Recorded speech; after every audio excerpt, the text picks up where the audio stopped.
Oh, hi, fans of the Boob Tube Boys. It's Van Lee here. And finally, after an exhaustive several weeks, we are finishing up our coverage of The Room. Holy cow, we recorded a lot of stuff about The Room. Took a lot longer to edit than most episodes because we have a lot more content, so I'm sorry for the delay. But we're here, and we're ready to go.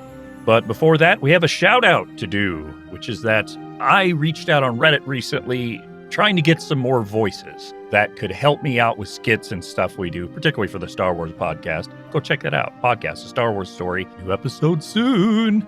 Anyway, a couple of awesome ladies said that they would definitely love to do it. And we had this little room skit idea that we'd been tossing around. So I asked them if they wanted to do it, and they agreed. So first off, we had Ruan Willow of the Oh Fuck Yeah podcast. It's a sex podcast. It's great. Go listen to it. She sounds awesome. She has a very sultry voice. Honestly, with my sultry voice, maybe we could voice an audiobook together. We'll see. That's something to table for now. She's also a published author and audiobook narrator. In fact, I looked at some of the audiobooks and books she's published, and I came across He Spanked Me by the Window, which I think is either the hottest thing in the world or a horribly embarrassing moment from your childhood. But either way, awesome stuff out there from Ruan. Go check it out. And since she is an erotica author, perhaps I could reach out to her and send her my Watto stuff, or just consult her for the creepypasta episodes where we write our own, and I could give Spencer something really good to read out loud. And then we have Lauren Schill of the Well-Behaved Women podcast, a show that takes a look at famous women throughout history who some might call not well-behaved, the people who say that being asshole men who want to control everything. There's one episode titled, Show Me What That Bouty Do, and it's about Boudica, the Celtic queen, who was awesome. Go check it out. There's also other episodes about Gloria Steinem. We all know her. There's one about Catherine McCormick, who was a suffragist, and she helped fund the world's first birth control pill. Awesome lady there.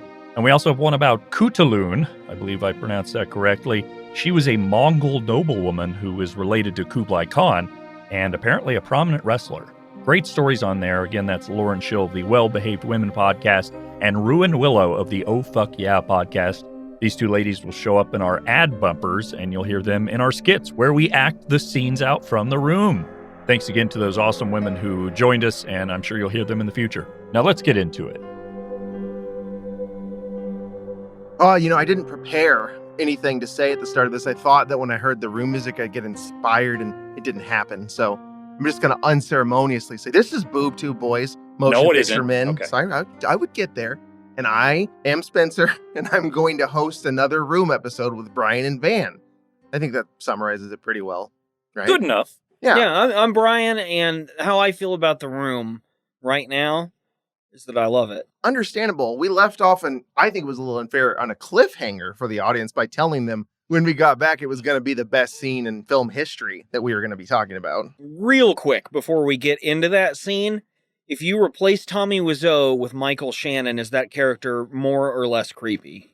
Less. Yeah. Which Right? is a hard thing to admit. But Seems yeah. impossible. Huh. I don't mind that comparison, though, because there's been many times I've been unsettled by Mike Shannon's face. I don't know. He can't do it like Tommy does, though. No one can. There's only one Tommy Wiseau. Agreed? There's only one man that unsettling. So I know we tried to prepare you for this scene, and it's a lot of things, but I do have to say, not in a way that they intended. This is the weirdest, most nonsensical scene in a movie that is full of weird and nonsensical scenes. It's good. I mean, not for the reason they wanted it to be, but it is weird, and it doesn't make any sense, and everything that happens in here only applies to this one scene and never comes up again at any point. This is one of the loose thread plots that I mentioned last episode, where I don't know if Tommy Wiseau had an idea in mind of where this little plotlet, I will call it, was going, or if this is, again, just a vehicle to serve one character. Or just a thing where he saw that The Room was going to be an hour and 23 minutes. Yeah. I need to make it an hour and 40 minutes. Let's just add a bunch of scenes. And it seems like anything where there's physical action is unnecessary in this movie. Oh, yeah. Including the sex. And all of it's just kind of shoehorned in to give it the appearance of being a movie more. You know what I mean? Like, it's what Tommy Wiseau thinks happens in movies. Yeah. There are fights, there are guns, there are sex with chocolate. If you do drop the sex scenes and this particular scene, you probably have a tight 34 minutes of a movie. My heart sunk when you suggested dropping this scene. Well, it's understandable. We know how incredibly delightful this scene is. This is where we get our first shot of the roof, which we talked about could have been the title for the movie. I would argue the second part does. Like, the room part 2 is the roof. And I mean, buckle your asses up, because the next 3 scenes, the next 3 roof scenes are just, they're so They're good. nuts. It's some crazy shit happens. Shakespearean. So they filmed this on just like a random set. It wasn't actually a roof. They just had a place where people read these lines, and then later they green screened San Francisco around it. So it looks really weird when you see the characters. They look very odd the whole time, and that's one of the reasons why. San Francisco, also a beautiful city. In the background here looks kind of like a smogged, bombed out location. You know what I mean? Like, it looks like it's been ravaged by nuclear war. Maybe that's there it. we go. It's another case for this not being Earth. That's part of this alternate universe. That's why there's only 4-hour days and it's always afternoon. And didn't because you the notice? radiation. And that's why Johnny looks the way he does. Didn't you notice how Johnny kept calling it New San Francisco this whole time? Yeah, and he says all that stuff like, maybe worry about the mutants. And also that explains the atomic bomb reference Steven makes later. There's really those. We have solved the room. And why they keep having to go inside later on, because the air outside is getting too poisonous. So the roof. It's a nice little relaxing sort of patio roof setting. You might think so, but it is anything but relaxing in this movie. It's quite eventful. And all the apartment residents share it, so they can all just, anytime you find yourself, you're in San Francisco and you want to go take on the roof sites and look at San Francisco, or chat with your best friends, or toss a football back and forth, or what Denny's doing here, which is dribbling a basketball by himself. With no net, no anything. Just Nothing. dribbling a basketball. Just dribbling. I love some sort of like focus-based coordination sport on a rooftop several stories up. It's one of my favorite activities. I like my leisure and my workout to come at a price, potentially.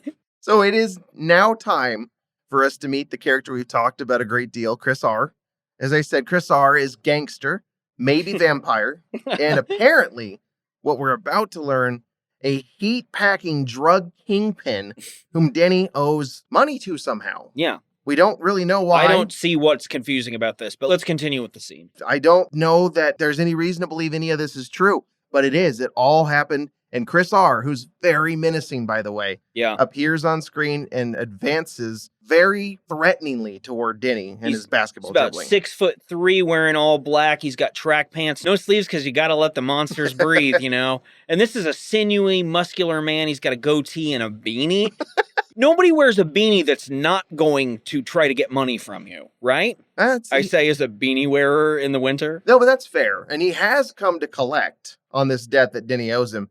Things get real serious so fast in this scene, which, as I alluded to earlier, just happens to be the best acted scene in the entire movie. Let's listen to a little bit of how it starts here.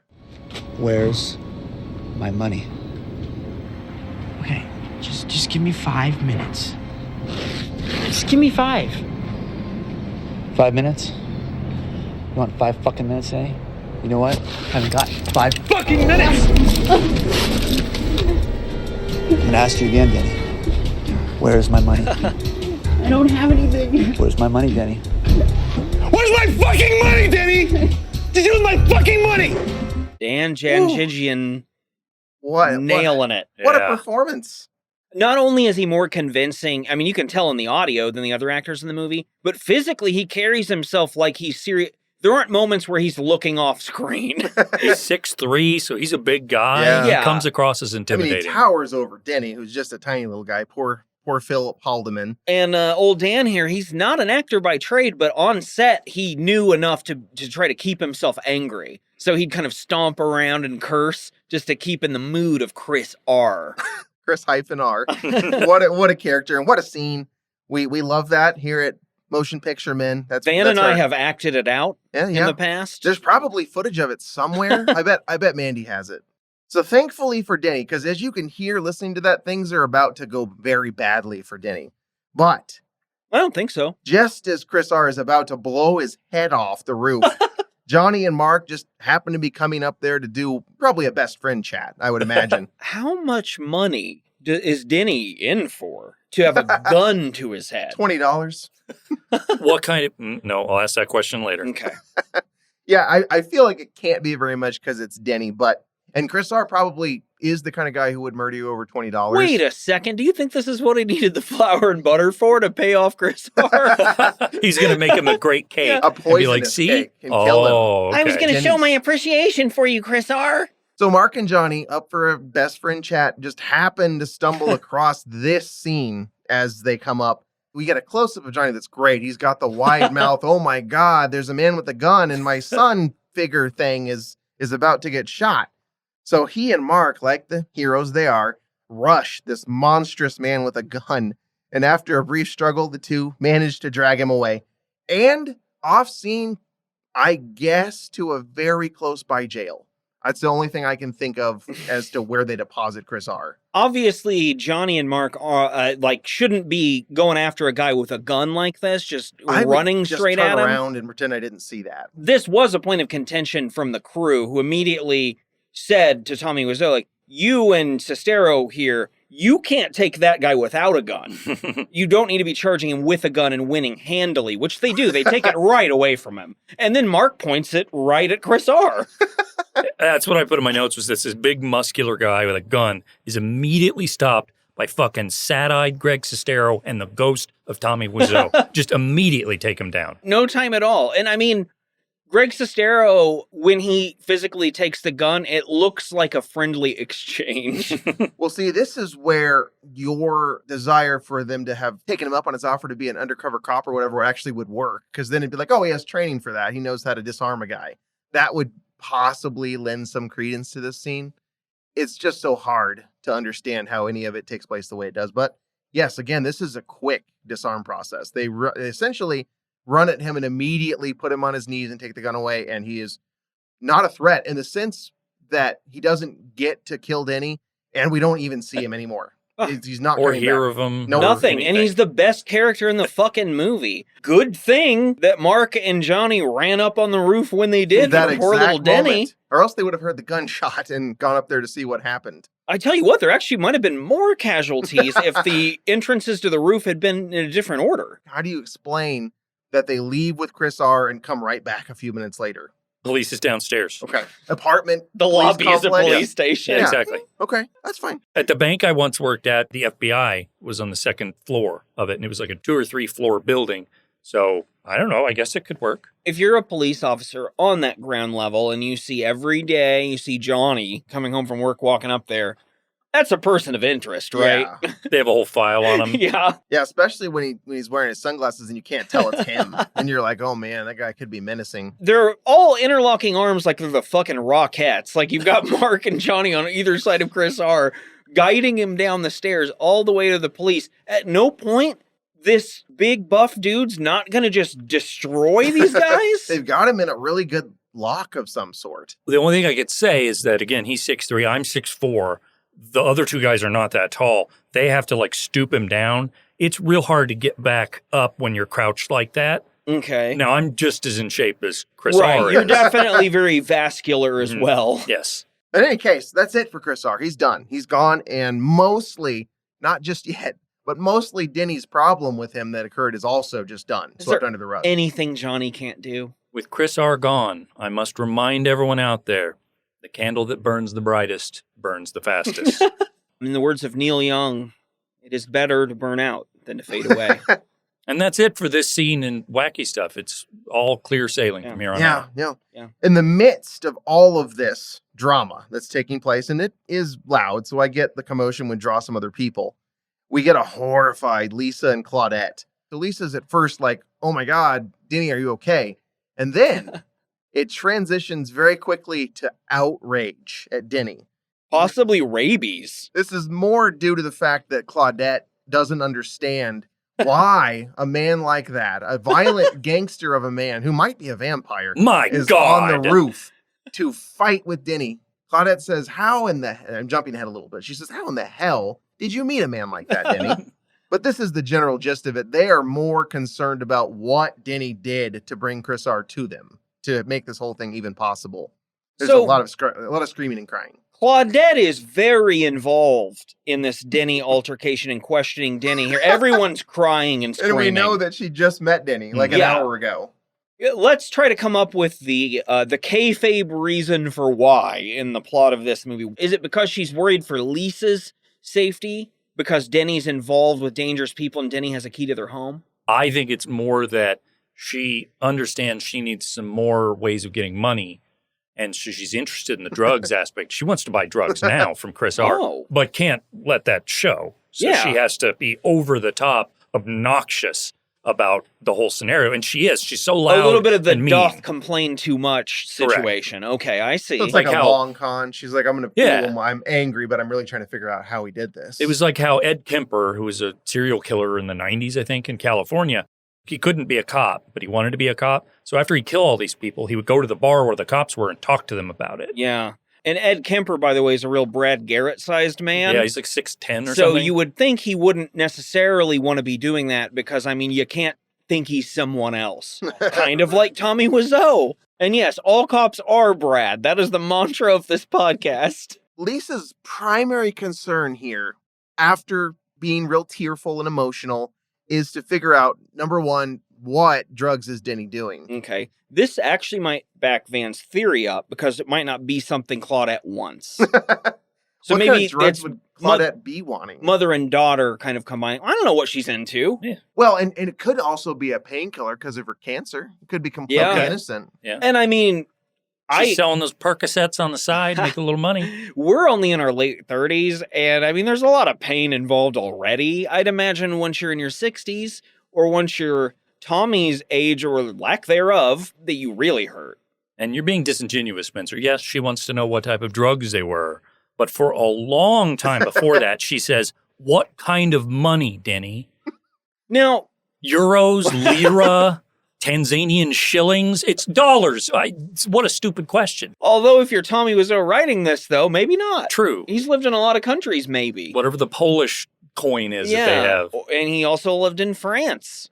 Possibly somewhere else also. A lot of Claudette's and to a degree Lisa's questioning here is understandable, especially Claudette, where she does at one point piece together some of Denny's story and tell him, this isn't the way you make money, Denny. It makes sense because Denny's whole thing is, I bought some drugs off Chris R because I needed some money. That's his story. Pyramid scheme. Doesn't check out very well. And Claudette does have a point when she says that. But that's also the reveal at some point, and they've stood behind this, that what Denny was doing was getting drugs to sell to get money. Somehow he lost the drugs? Yeah. He lost them up his fucking nose. Denny, at this point, when he's going on this whole thing, he gets really defensive, honestly. He gets very defensive. And Claudette has a question, like I said, about, look, seriously, how do you get a guy like Chris R to come here? And Denny says, that doesn't matter. Claudette says, I think it matters a great deal. In one of all of our favorite lines in the movie, the way it's read, everything. And yes, Denny has enough. He's done getting yelled at. He almost got shot by a giant man, and now these women are yelling at him. And he tells Claudette, which is true, you're not my fucking mother. Yeah. Oh boy, Claudette loses her shit and does a little foreshadowing, I'd say, because we get a later violent scene on the roof where someone gets mad and grabs someone. And that's what happens here. She grabs Denny by the scruff, shakes him, and says, now you listen. Yeah, she basically does like a Looney Tunes, like, why I oughta, and grabs him by the collar. Which at this point, Lisa's sobbing hysterically and rips her mom off her and squeezes Denny tight and says, no, stop, Mom. It was Denny's mistake. This was Lisa's word show reel. Somewhere mixed in here, Claudette is just screaming at Denny constantly. And he lets out a, stop yelling at me. That's so funny, but also I think real. Yeah. I think the actor was getting yelled at so much he started to And he had already been physically banged around by Chris R for real. That's true. He's taking a bit of a beating. He's about half the size of Chris R, Philip Haldeman is. Claudette's response is especially great, not even really doesn't make sense, is when he says, stop ganging up on me. That's it. Yeah. And she says, well, someone had better gang up on you. Which I don't know if that's the right I don't know what attitude. that means. Or is she meaning like jail style gang up? Or I don't. Or like gang bang. Something. Yeah, she seems to be implying that something bad That's what needs to Denny wanted happen earlier today. at the beginning of the movie. Just chill the fuck out, Claudette. Wow. So Johnny and Mark at this point, this is just a couple minutes later after Lisa and Claudia have been screaming at Denny the whole time, but they're back from dropping off Chris R at the next door police station or downstairs police station or whatever. Possibly in the stairwell. Johnny jumps in immediately to hold Denny in his arms. He doesn't want Lisa to do all the Denny cuddling here. He grabs a handful of his hair and pulls his head against his shoulder lovingly, but with pain in his eyes and his heart. He's kind of like pushing his fingers into Denny's scalp. And all the while, Claudette's still furious, and she informs Johnny what a filthy, degenerate drug addict Denny is. This is funnier because we forgot to mention that Denny is dressed like a boy. He's wearing like a little rugby polo shirt. He looks like a little boy Brian from one of our other shows. Or kind of like Rick in one of the bar scenes in Bullets and Champagne. Another good thing about what's happening here is in the process of all this, Mark has come from behind Claudette and is now draping his arm around her comfortingly. I don't know that they have that kind of a relationship, but apparently they do. And also, Mark takes this opportunity to try to calm Claudette and say, stop it. He just made a mistake. Do you think this is a situation where Mark is trying to do one of those scenarios where once he is... 2 generations. Yes. At the same time. Do you think that's what he's after? He's real handsy here. I think he's just handsy. And I do think it is direction, because why would every character be doing it? Right. I think Tommy Wiseau is like, no, to show true passion, everyone grows. You know, he's not sure where this thing with Lisa's going to go, so he might just be trying to get on Claudette's good side now before they're an item or something. Because Claudette pivots from guy to guy. We know of several from what she's mentioned. There's Edward and someone who's Lisa's father, who it's earlier mentioned she also did not want to marry. She didn't like anyone she married. Yeah. And later says didn't even love him. Mm-mm. Yeah. Marriage is nothing about love, guys. So... By the way, we're focusing on the wrong thing here. We're talking about how Denny's been through all this and how scary it is. What we're not thinking about is how hard this must be for Johnny to have to see Denny, his son, basically, go through this because he knows better, I think, or he thinks he does. He grabs Denny's hair again and says, you know better, right? Why, Denny? Why? It's really funny. And no, Denny doesn't know anything. That's the problem. We established that early on. My favorite bit is right at the very beginning. Johnny comes rushing up and says, Denny, are you okay? And Denny goes, I'm okay. And then he grabs Denny and he goes, Denny, are you okay? And then he goes, I'm okay. Like he legit has that exasperation in his voice. Oh, man, Wiseau glitched again. They're attempting to kind of wrap it all up, and Lisa wants to summarize everything for Denny at this point. So they're a little calmer now, and she says, Denny, you know Johnny's like your father, and that we're your friends, and we can help you through things like this. You know that this was bad, but having friends is good, and we are your friends. End scene. It's great that Lisa would feel the need to do that in this moment of total chaos and panic. What is with the occasional need to give Lisa these moments where she's not the same character? I think he forgot who she was sometimes. I don't know if he really... All he knew was for her to be evil when it was convenient for the plot. The rest of the time, she's whatever. Maybe he had an overflow of nice lines. He's like, I can't say all of these. I have to let someone else be nice. For now, that's over. It's completely over. And we have transitioned to Mark without a shirt talking on the phone with Lisa. Maybe this is at night. I'm going to give the movie the benefit of the doubt. This is maybe night. This is the only time we see what might be Mark's place. Yeah, there's lit candles next to his head. I was thinking maybe even a bathtub. We just don't see the bottom half. Oh, that very well would could explain be something. He also could be in some sort of chamber or something. Regeneration chamber. You know, it's Tommy's. A Bacta tank. Uh-huh. This is peak Mark in this scene because Lisa is calling him to tell him that she misses him, to which Mark, cluelessly, as usual, says, what are you talking about? I just saw you. Remember when you guys complimented me for my Wings Hauser a couple weeks ago? Yeah. Compliments it to is that. really that good. The cadence is really good. Mm-hmm. And that's so important in these, but you know, Wings, that line is maybe my favorite in that movie, is to pay the rent. Oh, it's so great. Mark didn't come. Greg Sestero did not quite get to Wings territory there, but yeah, that's exactly how he says it. And he's kind of confused. He's not getting that Lisa's not saying like, you know, I miss you because it's been forever since I've seen you. Saying I miss you because I want to fuck. This is just another peak classic Mark scene where he doesn't understand anything. Lisa's undeterred because she always is. And she goes on about how much she fantasizes about that time they fucked and how it reminds her of being in his strong arms or something like that. And Mark's just frowning the whole time to all of this, and it's like, is Johnny there? I can barely ascend a staircase without thinking of you, Mark. Lisa, it turns out, as she tells him, has made this phone call as Johnny showers. So the second Johnny steps in the shower, she picks up the phone and dials Mark. Okay, Tommy Wiseau showers. 3 minutes, less than that, minute and a half, or like 45 minutes? 45 minutes. I'm thinking 45 He's minutes. one of those. Okay. The character of Mark is clearly made to have some reservations about his affair with Lisa still, and then later, and then he flips, of course. But it's very indicative of Tommy Wiseau's writing to me that he has the male of this affair, the best friend character, kind of be hesitant Be the about good the one. affair, whereas the woman is balls to the wall, or ovaries to the wall, just fucking go at it. Yeah.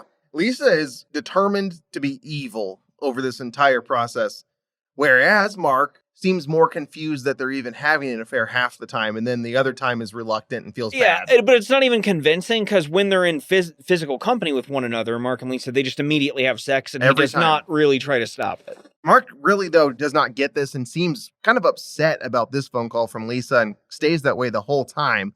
Says, I don't understand you. Why do you do this? Why do you call me and flirt with me when Johnny's in the shower? And Lisa says, well, you know, it's like, I have feelings for you and I can't help it. You just don't care.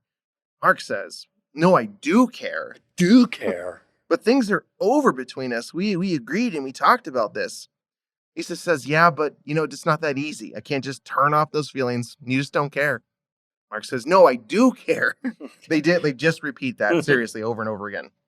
And that's it. So back on the roof, because that's where we're going now. That's where the good shit happens. Johnny comes up the stairs clutching a water bottle and insisting to it that it's not true, it's bullshit, he did not hit her. He did not. And then he realizes that Mark is already on the roof. So he stops everything he's doing and cheerfully greets him. Oh, hi, Mark. This is maybe the most famous moment in the room, is Johnny's I did not hit her, and then oh, hi, Mark transition. And I tried to see it with fresh eyes again, as someone who's seen the room, you know, 100 times or whatever. And yes, this is really funny. Oh, yeah.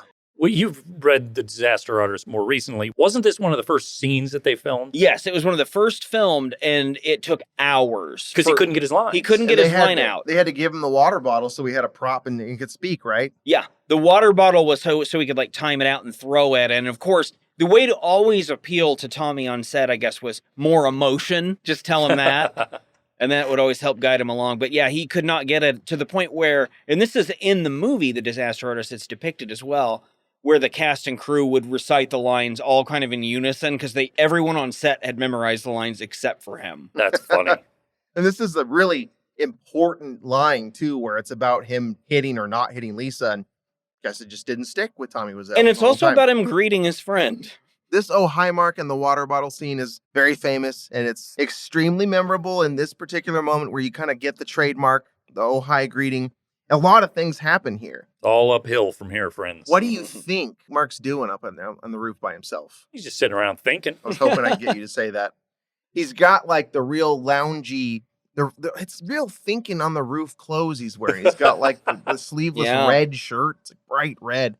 And Mark was just sitting up there. He's holding a football like people do when they're by themselves. Like adults do, yeah. More roof sports, which is just a big thing in the room. He also apparently did not pay any attention to what Johnny was saying when he came up the stairs, because he just casually asked him, hey, what's going on? No, he doesn't find it too concerning or out of the ordinary. It's a lot like Lisa's phone call earlier where she's like, you owe me one, come over now. And he's like, oh yeah, okay. Then he says, you know, I'm just having some trouble with Lisa. She says, I hit her. Like, that's some trouble with Lisa. Mark says, that's crazy. But did you? Tony says, of course not. Don't even ask. Anyway, how's your... No, that's later. He changes the subject very awkwardly. And Mark is happy for that. He's like, yeah, let's talk about something else. Yeah, I'm actually not going to follow up on this potentially traumatic event you just casually mentioned. I don't really care about that, but do you think that girls like to cheat like guys do? And let's This is also the big backtrack questions. here. What if this is true? Lisa's obviously someone Mark has feelings for, who's potentially been struck by his best friend, or his best friend did not do it and his romantic partner made up a lie. Well, it Seems like you'd want to focus on that. does not register on the Mark scale of importance. This is Lisa we're talking about here. So Johnny tilts his head back very far in his chair at this question and asks Mark, what makes you say that?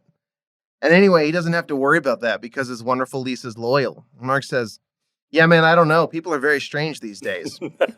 In fact, one of these very strange people was a girl Mark knew. I used to know a girl. She had a dozen guys. One of them found out about it, beat her up so bad she ended up in a hospital on Guerrero Street. What a story, Mark. Yeah, you can say that again.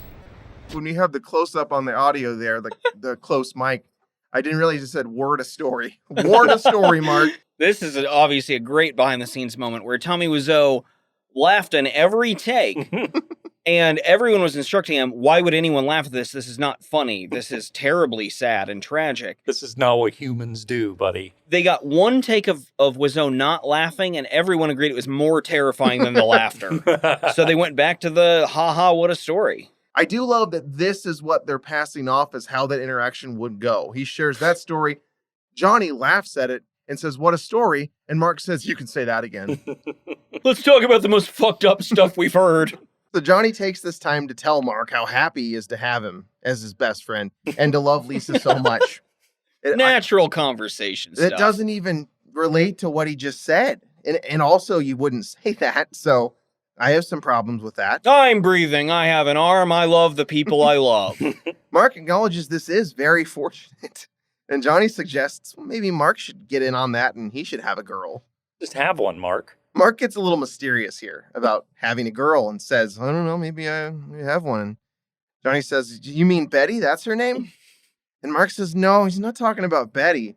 Because Betty was beautiful and great in bed, but they had too many arguments. So that didn't work out. He says like 4 concepts that are all abstract from one another, all in the description of Betty. It's like he had a very narrow checklist of what he wants in a romantic partner. And if you're missing one... Johnny says that's too bad because, his Lisa's great when he can get it. Ugh. And Mark has sage wisdom about women here. Sometimes they're just too smart. Sometimes they're flat out stupid. And a lot of times they're just evil. Johnny says, Mark, it seems like you're the expert. And Johnny's figured out Mark's got something more on his mind at this point, though, in this whole conversation. And he says, what's under your skin, Mark? Except he doesn't say that, as you guys well know. Bothering. What's bothering you, Mark? I think there's an unsung part of this scene I hadn't really paid a lot of attention to, which is Mark sitting down, getting up, and wandering around repeatedly. Well, when I did our script things for the little skits we've had, I had to put these things in. It's like Mark gets up and walks to the ledge. Johnny walks to the ledge. Mark gets up and looks confused. Like, that's the whole thing. And again, it adds this second layer, because it must be the direction. It adds this second layer of, on top of saying things people don't say in a way that they don't say them, these actors are physically moving around like people also don't move around.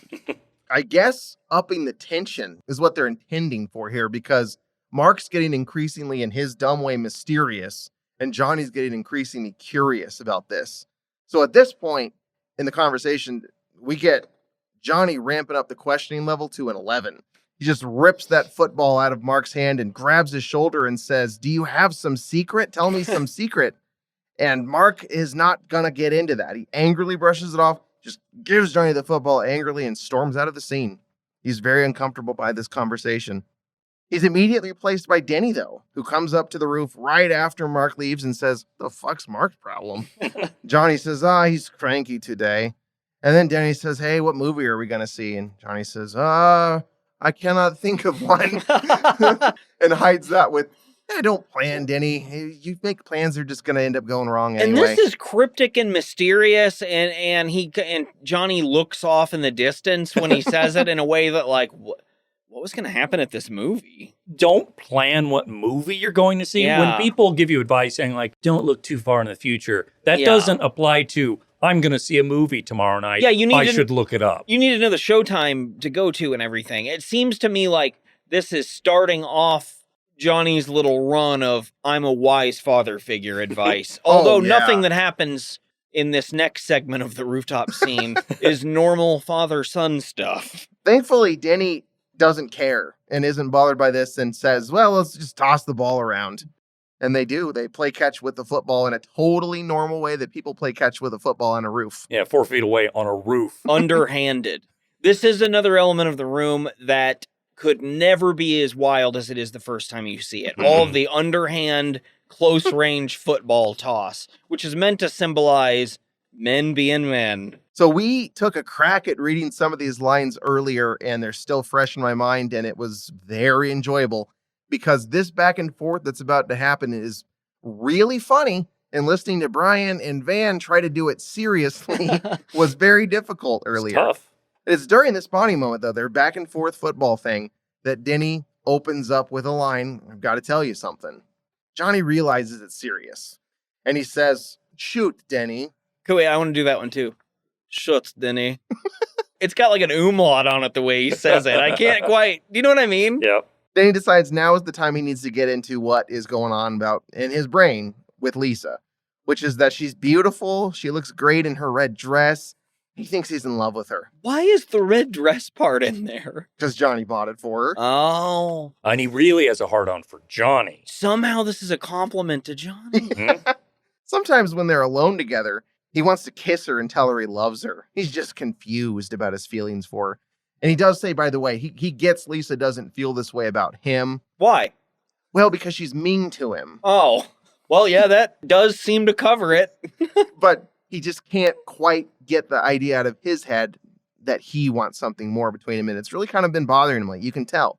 So Johnny is calm about this. I think Denny was expecting another Chris R. blow up on the roof here, but Johnny is just too cool and collected for that. So he tells him, and I want to back up here because Johnny doesn't do anything at this part that makes any sense because he's calm. And yet his face is clearly falling off at this moment in the movie. And he should not be calm about his own medical condition. It's breathtaking. Even if Denny's news doesn't upset him, the fact that his face is leaving his face is a problem. His eyes have sunk so far into his head that they might not come back out. There are more veins that start to appear, and one part of his mouth begins to descend at a rapid rate. You wouldn't think would be physiologically possible necessarily. The best way I could think to describe it was the close-ups reveal that his skin is slowly sliding off his skull. It is the movie's best special effect. So he CGI, right? Yeah. He tells Denny as his face melts, "Don't worry, Lisa loves you too, as a person." That's his nice way of letting him down easy and being like, well, you know, Lisa doesn't like you like that, but she likes you as a person. And if a lot of people love each other, guys, the world would be a better place to live in. So And you can see Denny's eyes spinning like, well, then maybe this all checks out. So what's Some the deep problem stuff. with Yeah. any of this in that case? And Denny honestly can't believe Johnny can be so cool about it in the face of such a bombshell revelation, and especially considering, you know, the medical emergency he's going through. And Denny's that's- sitting there like, I'm up on this roof with a modern day haunt. That's how great Johnny is, though, is that he can take all this in stride and still be a fatherly type. And Johnny says, it's easy because I trust you and I trust Lisa. There's no problem here. So he changed the subject. He wants to redirect Denny and kind of get him back on his baseline course here. And he says, well, you know, what about you? What about Elizabeth, huh? This is the apex of Tommy's face coming off. And I did not even hit that huh nearly as hard as he No. does. It's actually more like, what about Elizabeth, huh? Like his tongue starts to loll out. Then he doesn't notice this and just calmly says, well, and collects himself. I love her. When I graduate and get a good job, I'm going to marry her and have kids with her. Wait. He's in love with Lisa, though. He'd be in love with more people than one. A lot of people love each other, Brian. Polyamory. Oh, wait, no, it's in the plot. No plot Oh, holes. yeah. A lot of people love each other, yep. I guess what it's supposed to be is that he was just horny and a Johnny kid. set him straight, and now he remembers, oh, you know, I don't love Lisa, I love Betty. My girlfriend, apparently. Elizabeth. What's her name? It's all the same. I hope that in the room canon, this Elizabeth is Mark's Betty. And Oh, that'd be great. It didn't work out, so she's dating Denny That could have now. been the fucking sequel. Is another love triangle. Mark, Denny, and Betty, what's her name? Denny is so relieved to be back in his normal headspace now that he just blurts out a completely unrelated thank you for Johnny paying his tuition. Another unsung hero of the movie, this line. And of course, Johnny, having done everything for Denny and just being nothing but great all the time, just calmly takes that in stride as well and says, you're very welcome. If you have any problems, you can always come to us. It's as cliche as it gets. Denny's response is definitely, I don't know what to say. So he just goes, awesome, thanks. And then Johnny says, hey, I'm starving. We should get something to eat. Except, yeah, it gets another one of those moments. And he can't make plans with someone without physically ushering them in the direction of those plans with his arm. He's always grabbing and pushing. Yeah, this is 2 scenes in a row where Denny leaves the roof with Johnny's arms just all over him. Yeah, leaves the roof against his will.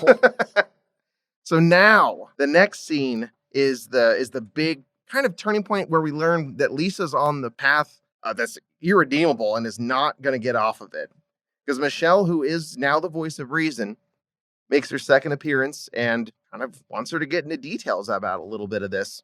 And it is funny, too, that would be Michelle's first line of inquiry.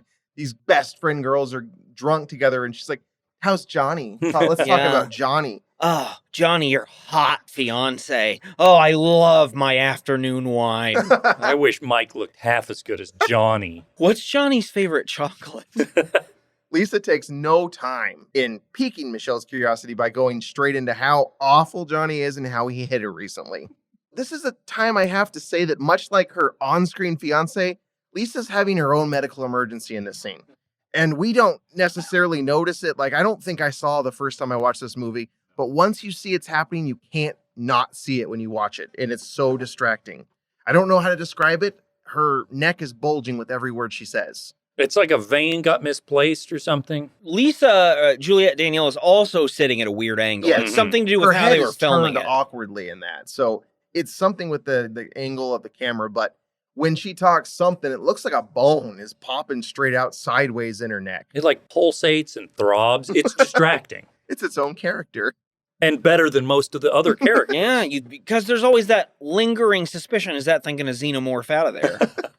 So Lisa doesn't really go into specifics, kind of like she never does, but she's got Michelle disturbed enough with the information she did give her to where she kind of wants to know more. But Lisa says, I'm fine. I just know I don't want to marry him anymore. My favorite part of all this is that Lisa literally says, he hit me. And Michelle goes like, oh, this is horrible. And then Lisa goes, I think I want out of the relationship.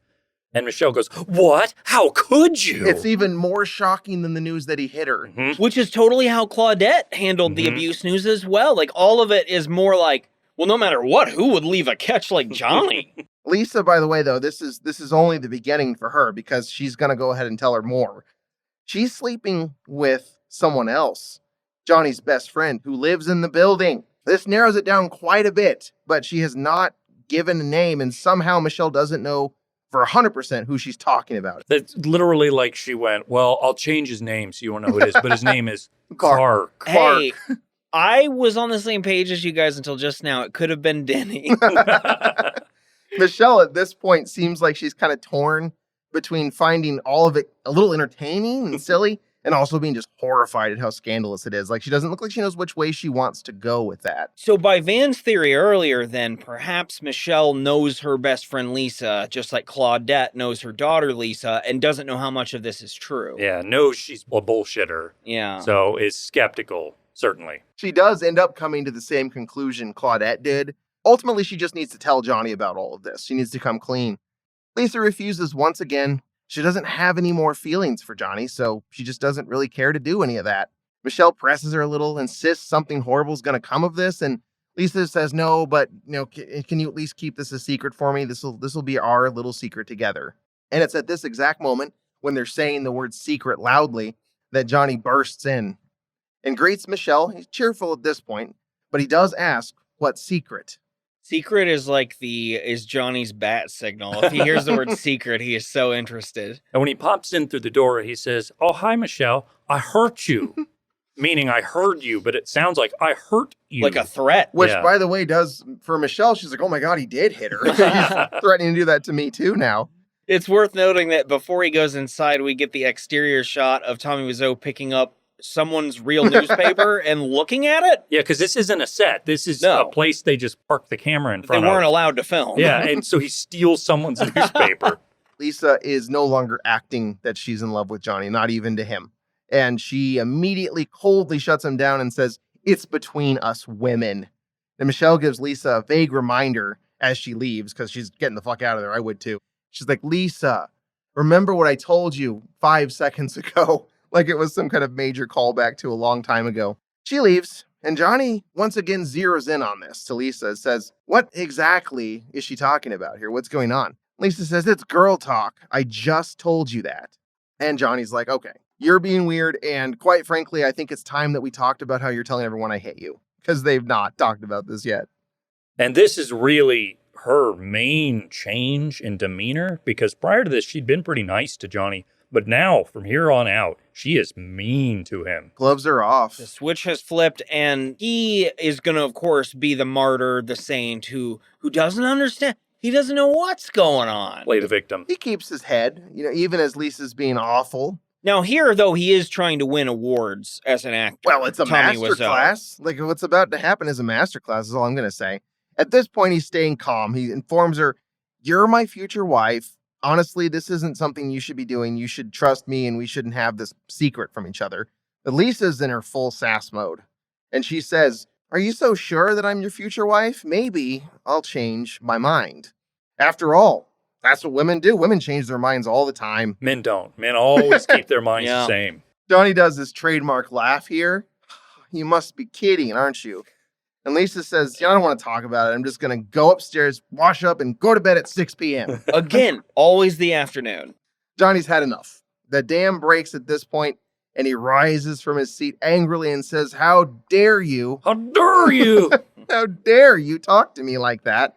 And then nudges her gently back into the couch that she was sitting in. Which looked fun. She kind of bounces a little Yeah, on it's it. a soft landing.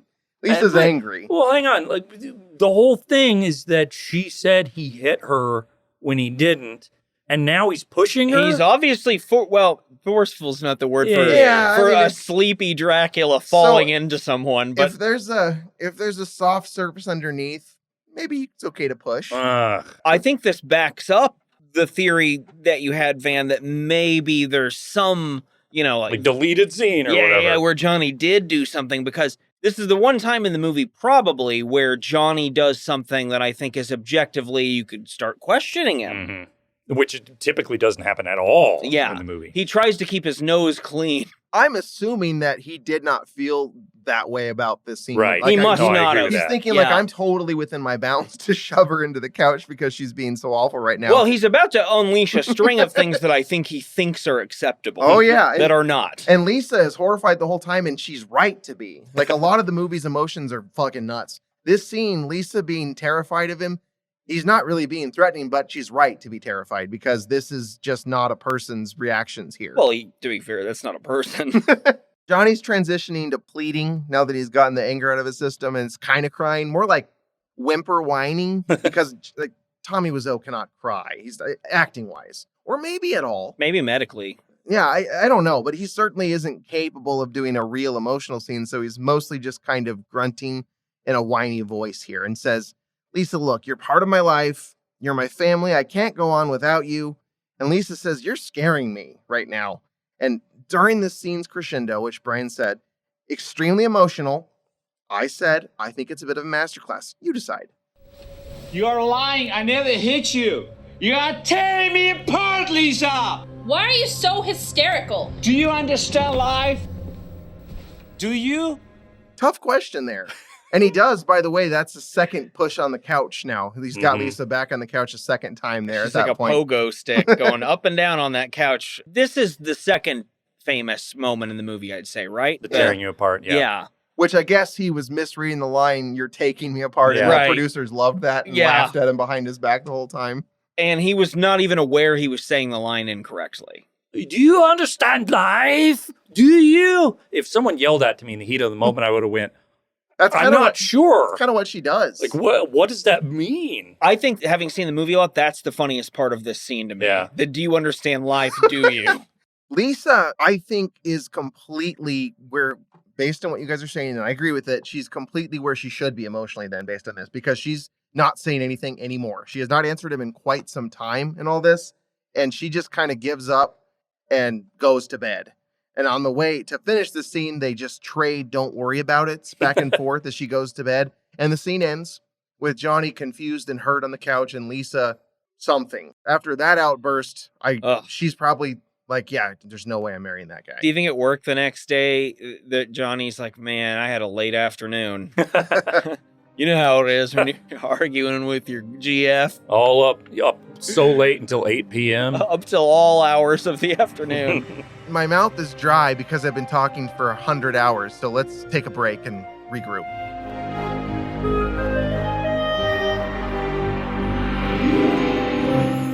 Don't ever let anyone tell you what you can't do, because only I can tell you what to do. Hi, I'm Kevin Sorbo. Today we've got a wonderful treat in store for you. It's another scene from The Room featuring the Boob Tube Boys. Before we get into it, I do need to tell you that I once shot a pilot for a new conservative sitcom, but it failed because liberal Hollywood just isn't ready for what we were bringing to the table. You see, in this sitcom, I played a super famous actor that everyone loves, and I have a wonderful family, and did I mention I was the best actor? See, in the show, my character got his start on a very popular primetime show about Hercules, the half-man, half-god. Do you get it? The character I was playing was me, and the show is real life. I'm very smart and very popular. Please hire me.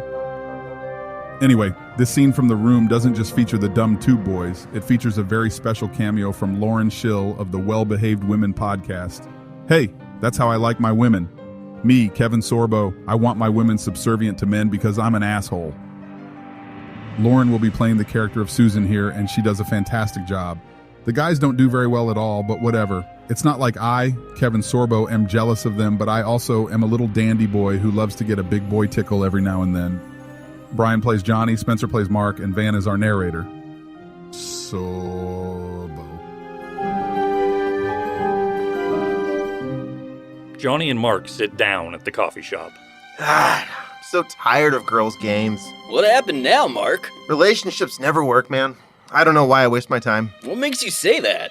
It's not that easy, Johnny. Johnny looks out the window, off into the distance, with a hint of sadness to his words. Well, you should be happy, Mark. Yeah, I know. Life's too short. The waitress, Susan, arrives at their table with their order in hand. Oh, thank you so much. You're welcome. How about something like cheesecake? Nah. Real good. All right. Johnny and Mark both take a sip from their drinks. How was work today? Oh, pretty good. We got a new client at the bank. We make a lot of money. What client? I cannot tell you. It's confidential. Yeah, come on, why not? No, I can't. Anyway, how's your sex life? I can't talk about it. Someone off-screen shows up to put some napkins down on the table. Why not? Take your time. Oh, God, I have to run. Already? Yeah, I'm sorry. Johnny collects his empty manila folders and his cell phone, standing up to leave. All right, it's on me. By the way, you want to go jogging? Golden Gate Park? Johnny and Mark perform a series of handshakes and fist bumps. Yeah, sure, what time? Golden Gate Park, 6:30. Right on, yeah! All right, see ya. Okie dokie, Mark. Johnny exits, leaving Mark to finish his drink alone.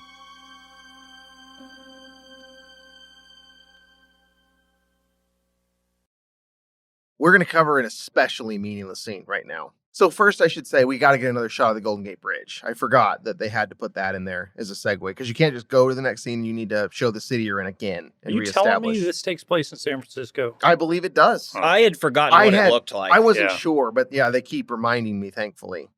So now we get Johnny in a black sleeveless shirt so he can show off the guns that he worked for recently. And he's walking very quickly toward an undetermined location, because we don't know. We just see a fast walking Johnny. Out of nowhere, Mike appears behind him and calls to him. Johnny stops on a dime when he hears his name, immediately turns around, swivels, and greets Mike and shakes his hand, asking what's new. If the screen directions or the set directions were what even were act they? like you're walking along and then turn when someone says your name, somehow he did the opposite of what that is. That was not that. That was he was in a hurry to get somewhere, but also knew someone was about to call to him. Right. And the only somewhere that it could be really is through the bricks. There's nowhere really, to go. Because Yeah, they're like there's nowhere. a back alley or something. the apartment alley, I guess. Oh, hi, Mike. I was just getting ready to climb the fire escape. You saved me from breaking face and wall. Because he would have, if no one said his name, he would have just kept going. Well, gravity is tricky in the room, too, with some of the injuries that occurred where it seems like someone's just standing. I'm doing a little foreshadowing. Yes, you are. I guess this whole thing with Claudette has been bothering Mike ever since. It's been bothering him. I was going to do it if you didn't. Ever since it happened, and he can't quite get over it. So, okay, when you know Johnny and you're having trouble with a thing, you got to go tell him about it. So that's what Mike is doing here. He's the only one of the first men that Mike knows. Mike has to do this. He has to relive that entire traumatic chocolate incident where Claudette grabbed his disgusting underwear, and he has to tell the entire story in vivid Mike detail, which is quite a monologue, by the way. Involves a lot of mannerisms. Having that face? Yeah, he does a lot with his eyes and says a whole bunch. Just it's not very good and it's confusing. And the whole time, every other word, Johnny goes, It's because he's a good listener. Look how he's furrowing his brow a little bit to appear as to be processing this information. See, it sounds like I'm paying attention. I didn't hear a word he said. Didn't. So no, after quite a bit of theater, he gets to the punchline, which is Claudette holding up me underwears. Johnny has a great bit of advice for Mike to come to terms with this after laughing because it's a hilarious story. He says, underwears. I got the picture. That's life. Wow. And then Mike's like, oh, thank God I have you in my life. No, Mike looks at him kind of like, yeah, you're right. I'm relieved. I didn't think of it that way. You get me, Johnny. That is life. You do got the picture. Mike feels much better. And then Denny races into the scene and shoves a football into his hands. You might think, oh, look, a ghoul and his two sons. So Mike actually doesn't want to play football and says he can't because he's got to go see Michelle in a little bit to make out with her. And lose underwear again. Which, that is the line also, to make out with her. Oh, yeah. I believe, historically, that's been one of the lines that's infuriated Brian the most in the room. And you don't like Mike, period, anyway. It's very slowly unveiled to, like, I've got to go see Michelle to make out with her. Like, he's not sure where the sentence is going to go, and where it goes makes him sound like a little boy again. All of the characters, you know what? You guys are probably right. I don't think Tommy Wiseau's done it. I'm really starting to think that the further we get into this dissection. I'm not sure that he hasn't. I just think that he didn't really even properly understand or comprehend it when he did. Maybe he wasn't awake. Maybe he was still in cryogenesis or something or other. Frozen from eons past. Correct. Just like Captain America.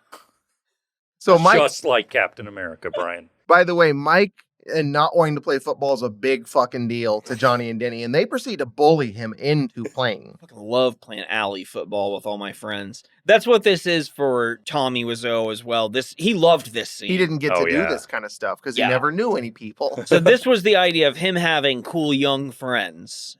They're cool, right? and he's young too. Yeah. So the three of them toss the football around underhanded to each other in a really small semicircle. And the only way, by the way, this scene is already perfect, but it would get even better if Mark would come over and join him. That's not going to happen. No, he does. What? That's right away. Right after that, I said that. Mark is there. And I guess they just kind of all know where to go and where to find each other at all times. And everyone's really excited for some reason. Like they're chirping and going, yeah, hey, as they underhand the football around. And I think it's safe to say that the side characters have deep bonds that the show hasn't earned. Like they all know each other. You know they know Johnny, but they all act like they know each other just as well. What the fuck are Mark and Mike doing together? Well, here in a little bit walking home, but yeah, I just don't. The show didn't do anything for me to believe that the side characters are all best pals too. Sorry, Room. I believe a lot of other stuff in this, but not that. That's a step too far. So it's a perfect scene now. They're all playing football together. Well, for like a second, because Mark wants to know what they're all doing. And Denny says, we're just talking about underwear. Mike's telling us his underwear story. And for some reason, Mark is both curious and mad about the fact that Mike is talking about underwear. So I think this is so fucking hilarious to Mark. He loses control of his limbs and just starts spasming everywhere. He just aggressively advances on Mike and says, underwear? What are you talking about? Come on, tell me. And Mike's like, this is really embarrassing. I don't want to get into it anymore. And Mark says, no, tell me about this underwear. And then shoves him into a pile of metal trash cans. I guess. No, he doesn't really. I don't even think they physically touch. They may not be that close. They may not even be in the same scene now that I'm thinking about it, because Mike just crumples in the garbage. This is what I meant about the rules of gravity in the room being sketchy, is Mike seems to fall immediately. What it really is an example of is Tommy Wiseau not knowing how to end scenes. Multiple times he does it by a character falling out of nowhere. During football. The laziest, Deus Ex Machina ever.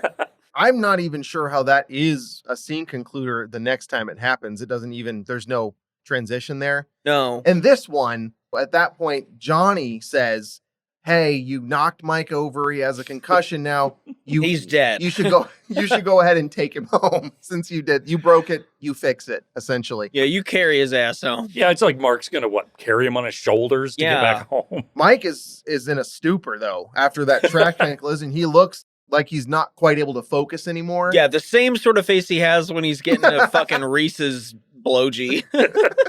His facial expressions he's trying something. He is. It is not something anyone human. Yeah, it looks very like a cartoon character.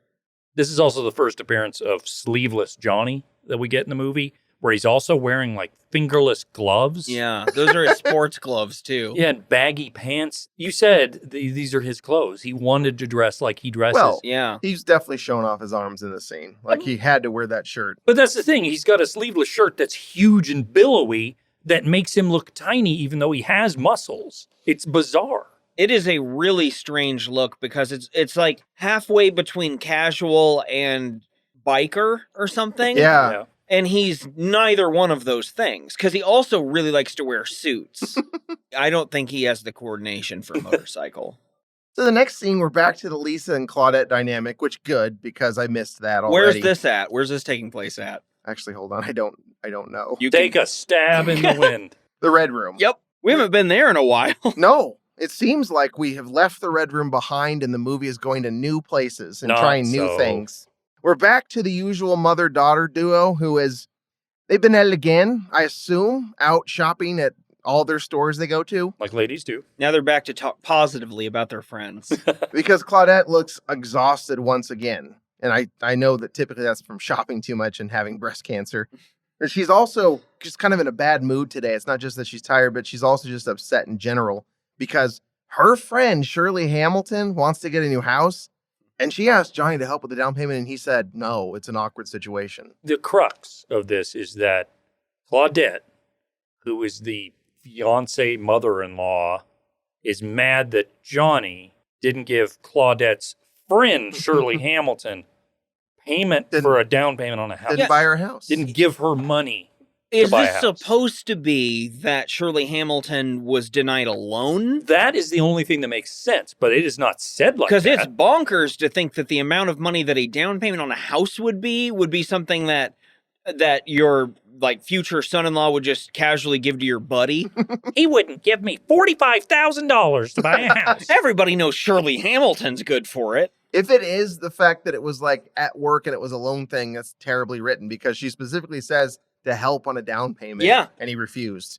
So I've got to think it really is just her being like, hey, my friend wants a house. Can you help? Yeah. And him give her money. And him being like, no. You know Shirley.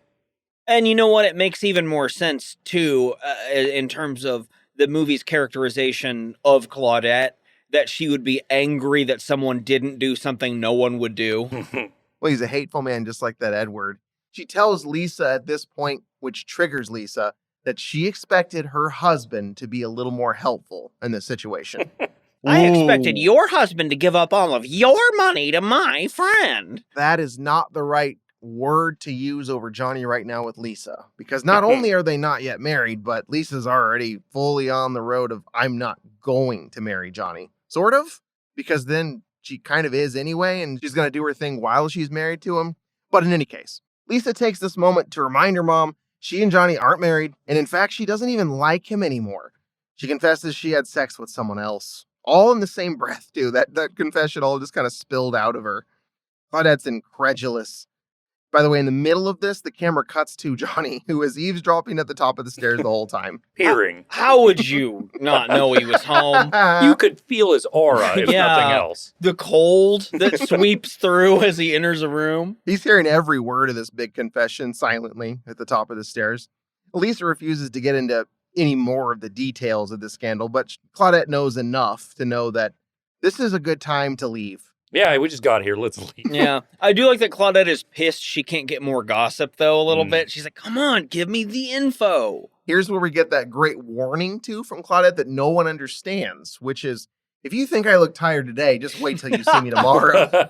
No one really has been able to unpack that statement fully, but it is a threat of some kind. It does feel like a threat, like, just wait until I'm going to be so fucking exhausted, you're not even going to know what to do. I'm going to intentionally not sleep well tonight just to spite your ass. I'm going to feel like fucking shit. You just wait and see. So I actually thought this was another Lisa kicking Claude out thing, but they leave together. Yeah. Which is weird, because didn't they just come back They together? sure did. Yeah. And then Yeah. they're leaving together. It'd be fine to a degree if it was just Claudette leaving here, but no, it is both It'd of be them. so easy to paper over to, I forgot my wallet. Sure. Or just, grab something Yeah. and put it in your purse and then leave. And they're not there, so Johnny's doing what he does when he's a man of the house alone, doing a stair lurk. I have to mention that as they go out, they transition back to party planning.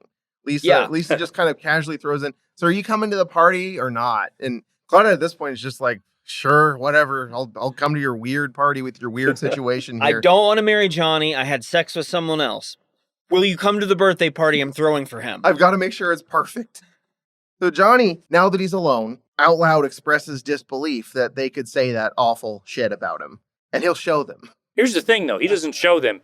He shows us by taking 10 minutes out of this movie to do every little detail of setting up a tape This is recorder. like Mission Impossible shit. It really is. So I didn't actually take notes on it because I wanted to, in the moment, do my best and, with your guys' help, try to explain what Johnny's plan to show them and record everything is. Mm-hmm, sure. Okay, essentially in my mind, he very unsteadily creeps down the stairs, which takes half of the scene, and then kind of fumbles drunkenly around with the phone. It's a landline.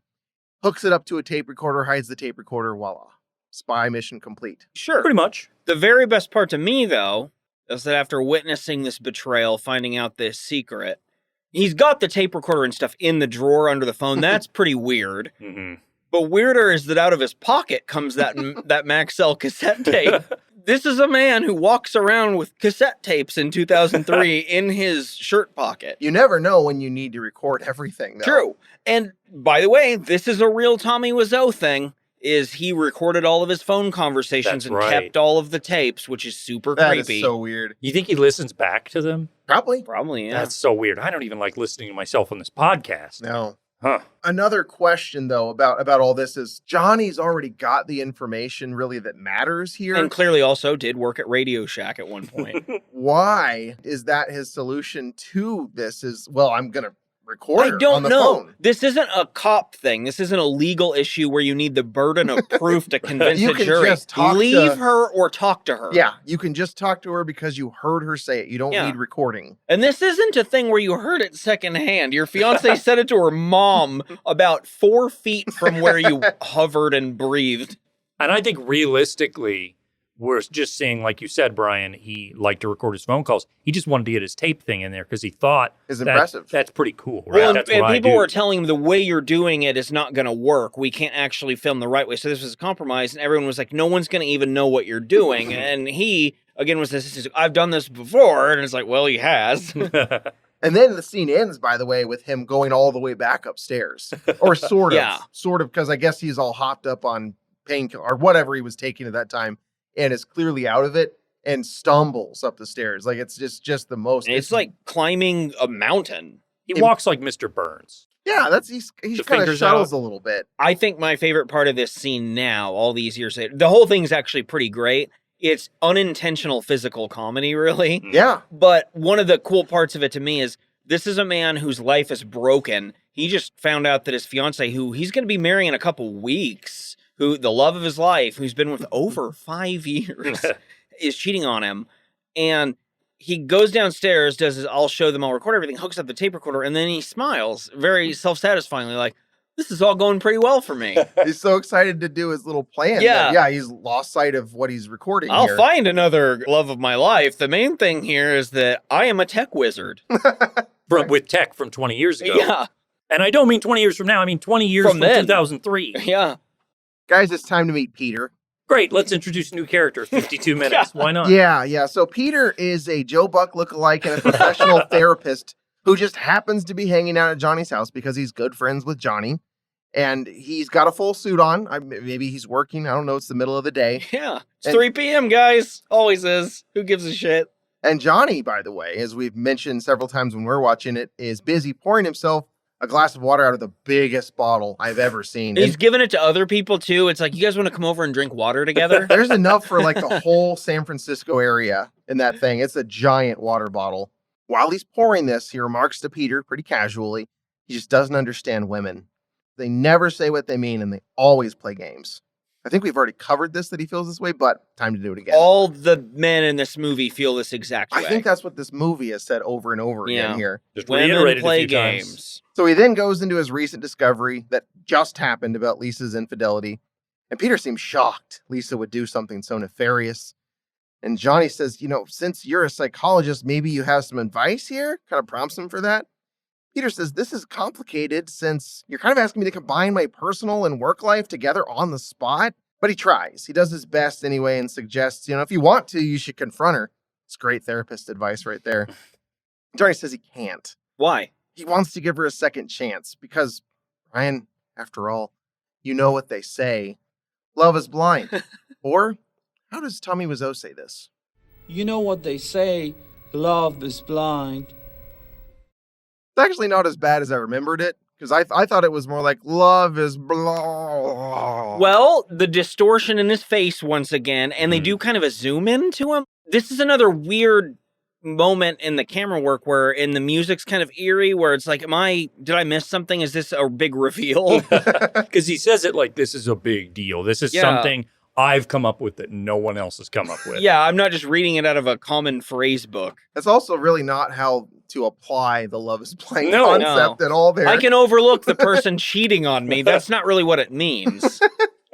I'd like to point out, Peter, at no point in the scene, has one single valuable piece of input to say. Not ever does he say anything that isn't a total cliche. I think he's pretty good as a therapist, though, because I've noticed he wears an ugly suit and has glasses. That sold it, yeah. He narrows his eyes some, to look like he's giving a lot of thought to the answer he's giving. Well, speaking of eyes, I think at some point you can tell when he has the concussion, when he doesn't, because he's got like one eye open bigger than the other. Tons of blinking. And he's blinking a whole bunch and staggering a bit. And it's always been so weird to me how he grips that water glass so tightly the whole scene and never drinks out of it. He just holds it like he's uncomfortable. And apparently he was Kyle Vogt. He was just trying to get through the scene and go home. It was essentially the idea. He really was suffering through a concussion. That's horrible that he had to sit there and do that with Tommy Wiseau. Every business now with their employees, they're like, what's that? Your son died? 1 day off. This is in a way Tommy Wiseau's claim to being a true American.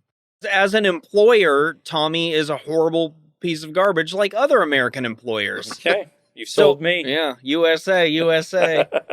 So what almost always happens in this movie in the middle of a conversation is that Mark enters. That's what happens here. So Johnny tells him, they were just talking about women. And Mark, he's got a lot of denim in this scene, and he gets a knowing look on his face when he hears about women, because he is the expert, as we established earlier. Yeah, I just got back from Canada. And he sits down to join him and says, women just confuse me. Take mine, for instance. I'm paraphrasing here. I'm seeing someone, she's married, but very attractive, and she's just driving me crazy. And these are all supposedly really close friends, especially to Johnny. He'd be like, wait, you're seeing a married woman? Someone who's married, and Peter does immediately why have you not mentioned this? Props to Mark here. I don't know if he supposedly smoked any weed before this scene, but he is super relaxed. He comes in and he flops on that couch. He's smiling for what may be the first time in the movie. The acting is still really bad. So Peter is really curious about this big thing, more so than Johnny is, and he wonders, is it someone I know? Are you fucking a married woman that I know? And Mark says, no, Peter, you don't know her. And Johnny's like, can I meet her? And Mark says, no, that would be awkward. And then, so Johnny's thinking Mark's not going to let me meet his new thing. He suggests to Mark, why? Because she's too old, or you think I'll steal her from you? It's one of those two. It's a real binary situation here. Only two options. You think that might be what they call a false dichotomy a little bit there? Yeah, I believe it is. I find it so funny, again, that Tommy Wiseau has to always pal around with these guys like they would be in the same dating pool. I know that they are in the movie, but it doesn't make sense. Yeah, someone's really going to leave a young Greg Sestero for Tommy Wiseau. Is she too old for you? Like my age? So Mark just laughs this off because it's just a big bunch of fun and games. And Johnny kind of sulks at this point because he's not going to get to meet Mark's woman and says, well, he's got his own problems anyway. Peter suggests maybe it's time to go into detail about some of these problems. Johnny screams at him for always trying to play psychologist with him. Help me with my problems, Peter, my psychological problems. What are you trying to do, be psychologist with me? Johnny says Lisa's teasing him about whether they're going to get married. What a funny joke. Hilarious. Loving joke between two people destined to spend their lives together. It's not just that, guys. It's they didn't make love in a while. So she's good when he can get it, though. He said that. Between those two, it's just something feels off to him, which obviously it is. He also was refusing for a moment. He was like, I don't want to have sex earlier in the movie. So what? Something's not connecting. One of the other big red flags is when she told her mom that she was cheating on him. So Peter's got some more really good therapist advice here, which is talk to Lisa. You can work through anything if you just talk it out. And Johnny says, not always. And then Peter says, really, people are people. It's not that complicated. Just talk to her. Peter's like a fucking HR manual saying nothing at all. Mark takes the moment to awkwardly interject that he needs a bigger place because he's making a lot of money now, which I never quite realized was completely unrelated to everything. Absolute non sequitur for everything before and after it was said. And they don't really address it either. Peter just kind of works around it and keeps going. It's like the Chris R of personal news. Johnny zeroes back in on Mark and asks him if his married woman's going to get a divorce. And Mark dodges that question entirely and asks if Johnny's running beta breakers this year. Peter pipes in with, I'm not. I'm too many weirdos. And Johnny, because I'm perfectly capable of sitting here with you guys, but the rest of them out there, they're weirdos. This is our first hint of what Johnny does when you are afraid to do something in his mind, which is that you're a chicken. Cheap, cheap, cheap, cheap. That's what chickens sound like. I think my favorite of his cheeps is at the end when he goes, cheap. Yeah, it's like a deflating balloon of a cheap. That's when the chicken wears itself out from all that cheaping. By the way, too, that's a really good idea. Like, more clever than I would have thought Mark was capable of to change the subject with asking him about beta breakers. That's really smart. That's high-level manipulation for Mark to be like, I don't want to talk about this because he might figure something out. Hey, are you doing beta breakers? Yeah, what's something this guy loves to drone on about? It's at this point, and I was feeling Peter's idea because they're having a good time. They're having a bonding moment. Them guys sitting there talking about women and beta breakers, and Peter's like, I think we should get a deck of cards out and play some cards. And Johnny's like, nah, my Lisa's coming home any minute, and I don't want to do that. I think it was more of a, no, Lisa's coming home in a minute. He's so sure of himself. Yeah, about this Lisa thing. And that's when I think it's Mark says something like, what, ain't you the king of the kitchen? Who's the king of the castle? Yeah. King of the house. Kitchen. What, are you going to let your girlfriend tell you what to do and have sex with me? Shit. You were closer than I was. Somehow. It's king of the house, which is neither, I knew it wasn't real. It's neither castle nor kitchen. It's just, who's the king of the house here, which no one's ever said, ever. Who's the king of the sunroom? Peter jumps in on Mark's side here and says, like, yeah, this is usually the kind of behavior that happens after you get married. And that spurs Peter into being like, by the way, how did you even meet Lisa in the first place? Valid. And Johnny says, that's a very interesting story. Turns out no, but it probably would be it in should reality. Be. It should be really interesting and maybe involve spells. Yeah. It's another thing where for a minute, Tommy Wiseau drops his guard, and I don't know what story he's telling here, but it sounds real in some way. Mm-hmm. I don't think he ever worked as a busboy at a hotel, but some of this sounded like it was real to him. I think what he's telling here is essentially the story of him getting from New Orleans to San Francisco. Sure.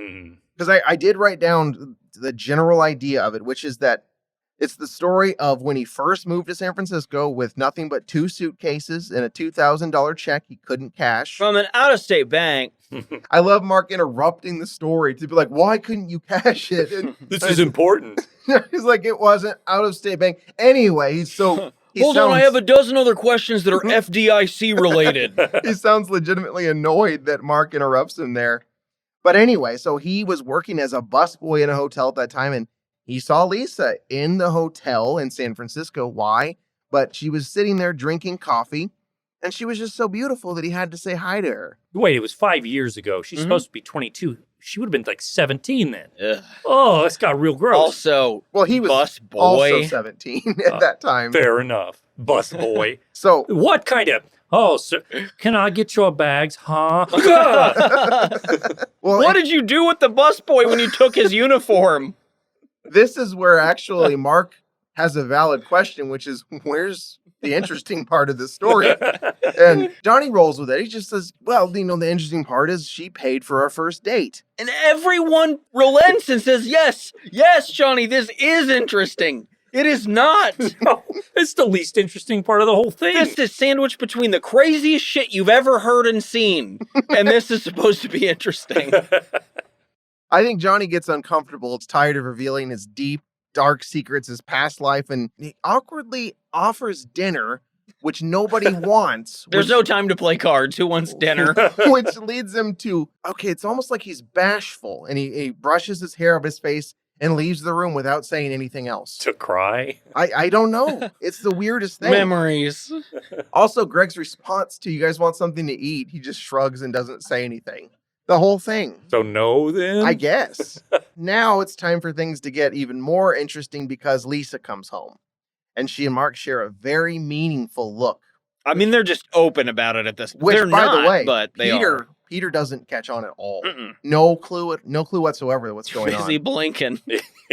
Mark immediately leaves at the point of this because I guess he just can't handle the hotness of being around Lisa. He might give himself away. Yeah, he's going to get a big old boner in there. But he's got work early is his official excuse. I got to get up at 7:28. Yeah, I'm making real good money now. He repeats that line. Peter takes this time to piggyback off Mark and leave as soon as he does, like right with him. Doesn't say anything. He gives like a half-assed little wave. He's like, I don't know. They didn't give And me this any actually dialogue. makes sense with Peter. He's just found out about Lisa and the cheating. He's probably like, oh, this is awkward. I don't want to be Yeah, here. I'd get out of there too, honestly. I'm tired of playing psychologist. However, we're not down every guest in the house because whenever you enter a room, in the room, you've always got Denny behind you. He's always there. He's a little tail. It's part of the lore is you do not have to invite him in. He's an anti-vampire. I almost called him a Denny. You've always got a Denny behind you. Maybe he's the familiar to Tommy, the vampire. So we entered silently behind Lisa when she came in and just stood there behind her that entire time she was talking to Mark. As everyone leaves, she and Denny decide to stay at the door and have a conversation on the floor. Well, he kind of just slides down the wall to the True. ground. But why did she do it too? She kneels down as if like her son got in a playground fight and she needs to talk to him about I it. kind of up like, his I guess knee. if Yeah. he's doing this, I'll do it too. Let's all just squat by the door. It's fine. Yeah, why are they? There's 1,000 people just going in and out of this place, and meanwhile they're having a little squat versation over by the door. Denny takes this time to ask her excitedly if she's gotten her wedding gown yet. Lisa answers in a very unexcited voice that she has plenty of time for that. And Denny says, well, a month isn't really plenty of time, is it? And Johnny hasn't seemed very excited lately, and I noticed that you were staring at Mark and were getting kind of turned on just now, and all I know is something seems a little weird. One of my main areas of concern is Johnny's excitement. And Lisa, she deals with Denny for a little bit, but essentially it's get the fuck out of here. I got stuff to do. I need to talk to Johnny. I need to stand back up. Back on the roof, Mark is officially to the stressed out point where he can't handle it anymore because of this Lisa situation. He also saw Denny sitting by the door and thought, I can also sit on the ground, but up. I deserve a higher up ground sit. It's over, Denny! I have the high ground! I would watch that lightsaber battle. That sounds awesome. We see pretty quickly how far Mark has sunk in this scene. He's as low as a human can. He's resorted to smoking weed Oh, no. to cope God. with the stress. He'll get on his denim. He's gotten into his secret 10-box stash that he hides between bricks in the roof of this building. I love that detail. Yeah, it's amazing. Peter joins him up on the roof, of course, because no one's ever just on the roof alone in this movie, not It's for where more than a few it's seconds. a good place to think. Yeah. Peter makes an innocent comment as he sits down. This is like a completely harmless comment that the roof is a good place to think. Mark stares him down, says, well, you want to put me on the clock? Playing psychologist with us again? Peter notices Mark is getting high and asks him, what the hell is that? Mark grins kind of almost like a troll. Like, yeah, it's good, bro. You want some? Like he knows it's bad and it's like the worst thing you can do. But at this point, his secret's out. So he's just waving it in Peter's face kind of rebelliously. This is like in season 2 of Breaking Bad when you're really hoping that Jesse and Jane don't start getting addicted to heroin. Mm-hmm. That's how the movie treats this, is like, Peter knows, if I take a hit off that joint, it's all fucking over for me. Peter observes Mark doesn't seem quite right and says, "What's going on? You look depressed." Oh, yeah. Noted depressant marijuana and also thing that makes you brutally violent marijuana. Mark starts to kind of let us in on what he's been dragging around for the majority of the movie here. Not fully, but he does say he's got this sick feeling in his stomach and did something awful and he just can't forgive himself for it. If you don't want the guy asking more questions, maybe don't say that ominous stuff. And guys, he just feels like running, killing himself or something crazy like that to cope with this. It's the same kind of duality as the Johnny will either take his girlfriend from him or his girlfriend is too old. I want to run or kill myself. And Peter interjects, honestly, at this point. He's like, honestly, why do you smoke that crap? Of course you're saying the kind of shit you're saying with your brain all warped on those wacky drugs you're doing. This is no wonder you can't think straight. And Mark, because he is high and weed does turn you into a violent, raging monster, turns aggressively toward him and says, "You don't know shit. You think you know everything, but you don't know shit." And Peter says, "You're acting like a kid. Who do you think you are? Grow up." Mark is completely lost it now. He's got Peter by the lapels, actually. He's full on shaking him like a leaf. And Peter's kind of realizing, all right, Mark's about to kick my ass on the roof here. So he calms him down and says, "Hey, let's talk this through." Just as he's about to defuse the situation, he has the realization of what exactly is going on with Mark, because he's had this conversation with Mark. He's had the conversation with Johnny. He's pieced together his little Peter narrative here, and he's figured out, hey, I know what's going on. You're having an affair with Lisa, aren't you? And then he fist pumps. He's like, yeah, these degrees were for something. Which was the wrong thing to say to Mark, as it turns out, because now Mark has decided it's time to get rid of Peter permanently.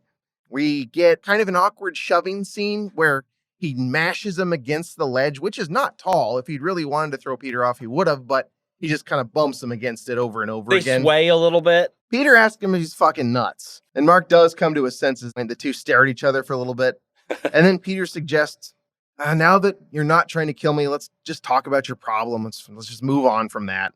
Mark takes this time to finally come clean. I don't know what to do, man. I'm so depressed. It's all her fault. She's such a manipulative bitch. How the hell did you let this happen? You know this is going to ruin your friendship with Johnny. What were you thinking? All right, you want my advice? Sometimes life can get complicated, and you've got to be responsible. So you don't see Lisa again, and you definitely don't sleep with her again. Just find yourself another girl. She's a sociopath. She only cares about herself. She can't love anyone. Wow. So Peter has come a long way in a very short time on Lisa, and what This is Lisa we're talking about? what her intents are and how big of a threat she is. I'd also like to point out that before Mark starts talking here, he says, again, why do you want to know my secret? A secret which is not a secret and he knows is not a secret. Having gone through all of that together, which was a lot, you would think things would be very different between Mark and Peter from now on. It's not. Mark gives them almost a playful shove as they walk off the roof together, and they're clearly okay. Everybody tries to murder their pals on a roof. The whole murder thing is safely behind him, and you can tell it is. Peter has some Johnny-style advice here, too. Why don't you find another girl? Just find yourself another girl. Go have another girl. He's a good therapist, guys. All right, now it's picture day for the wedding. That was another really jarring transition that didn't happen. Denny enters first, holding the football, of course, and Johnny is wrapping up a phone call. It to is the not, coroner, it's apparently. not clear. For himself. It's not clear what the phone call is. It's too generic. But Johnny never leaves that spot by the phone for this entire scene. It's like the shimmy slide. His feet are planted there and they don't move at all. They must have told him, like, for this to work with this clown car filing operation we're about to unveil, you can't move. He kept getting in the way. So finally they just made the rule, do not move your feet. He keeps drifting. And By the end of the scene, he's off camera. He's on the roof again. Denny's role here, too, is to give us some exposition of what this is. Telling Johnny, you look handsome. Your wedding photos are going to come out so good. Like best buds say. And now that they've got this established and we know what's going on, it's time for everyone else to arrive.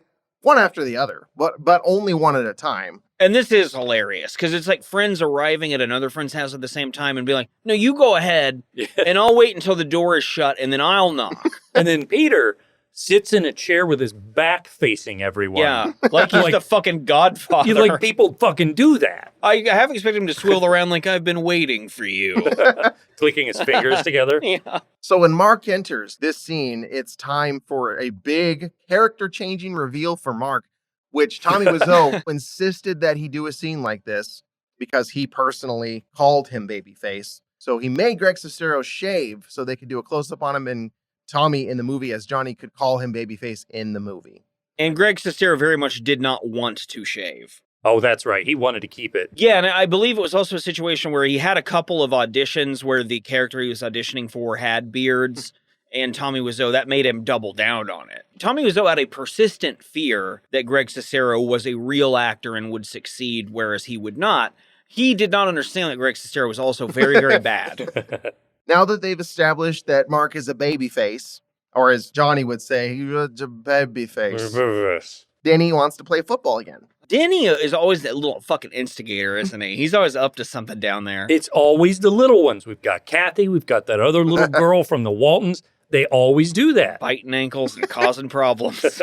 Everyone is actually on board with Denny's football idea except for Peter, who correctly says that is stupid. We are in tuxedos to get our pictures taken. Nonetheless, tuxedos that are too big for each of us. Oh, yeah. For anyone. Johnny, for some reason, won't sign off on playing football unless Peter is also in on it. He won't say yes. He says, ask Peter. Everybody knows the rules of football are 4 friends underhanded in a parking lot. It can't be 3.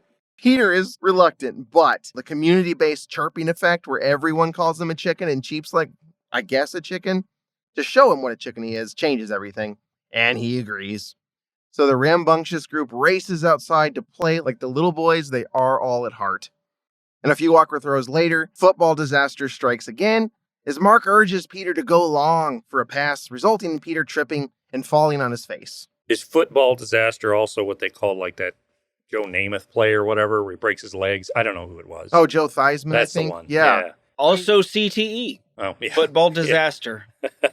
And wrestling disaster, thank you. That's the end of that scene, is Peter falling on his face. And I guess the wedding photos happened right after. It just stops randomly, and he doesn't get up. There's no indication that the scene is ending. This scene did not need to happen either, Nope. Which makes it doubly funny So that they Tommy only- Wiseau forced a shaving for it. They only did it for that, right? Like, Yeah. that has to be the only reason that he It's the put that in purpose this. of the scene. Another funny thing I had never noticed before somehow is when they're outside in the parking lot playing football, you can see the building's canopy just says Burns and Sawyer Studio on it. Oh, that's funny. I So hadn't it's noticed that like they're either. out, let's go outside and play catch at the movie studio we're at for this Tux thing. Well, you're getting pictures taken there. What are motion pictures, but a bunch of pictures. That's a good point. Played back to back. Talkies. Do you guys think that scene was more pointless than the trash can scene with Mike earlier?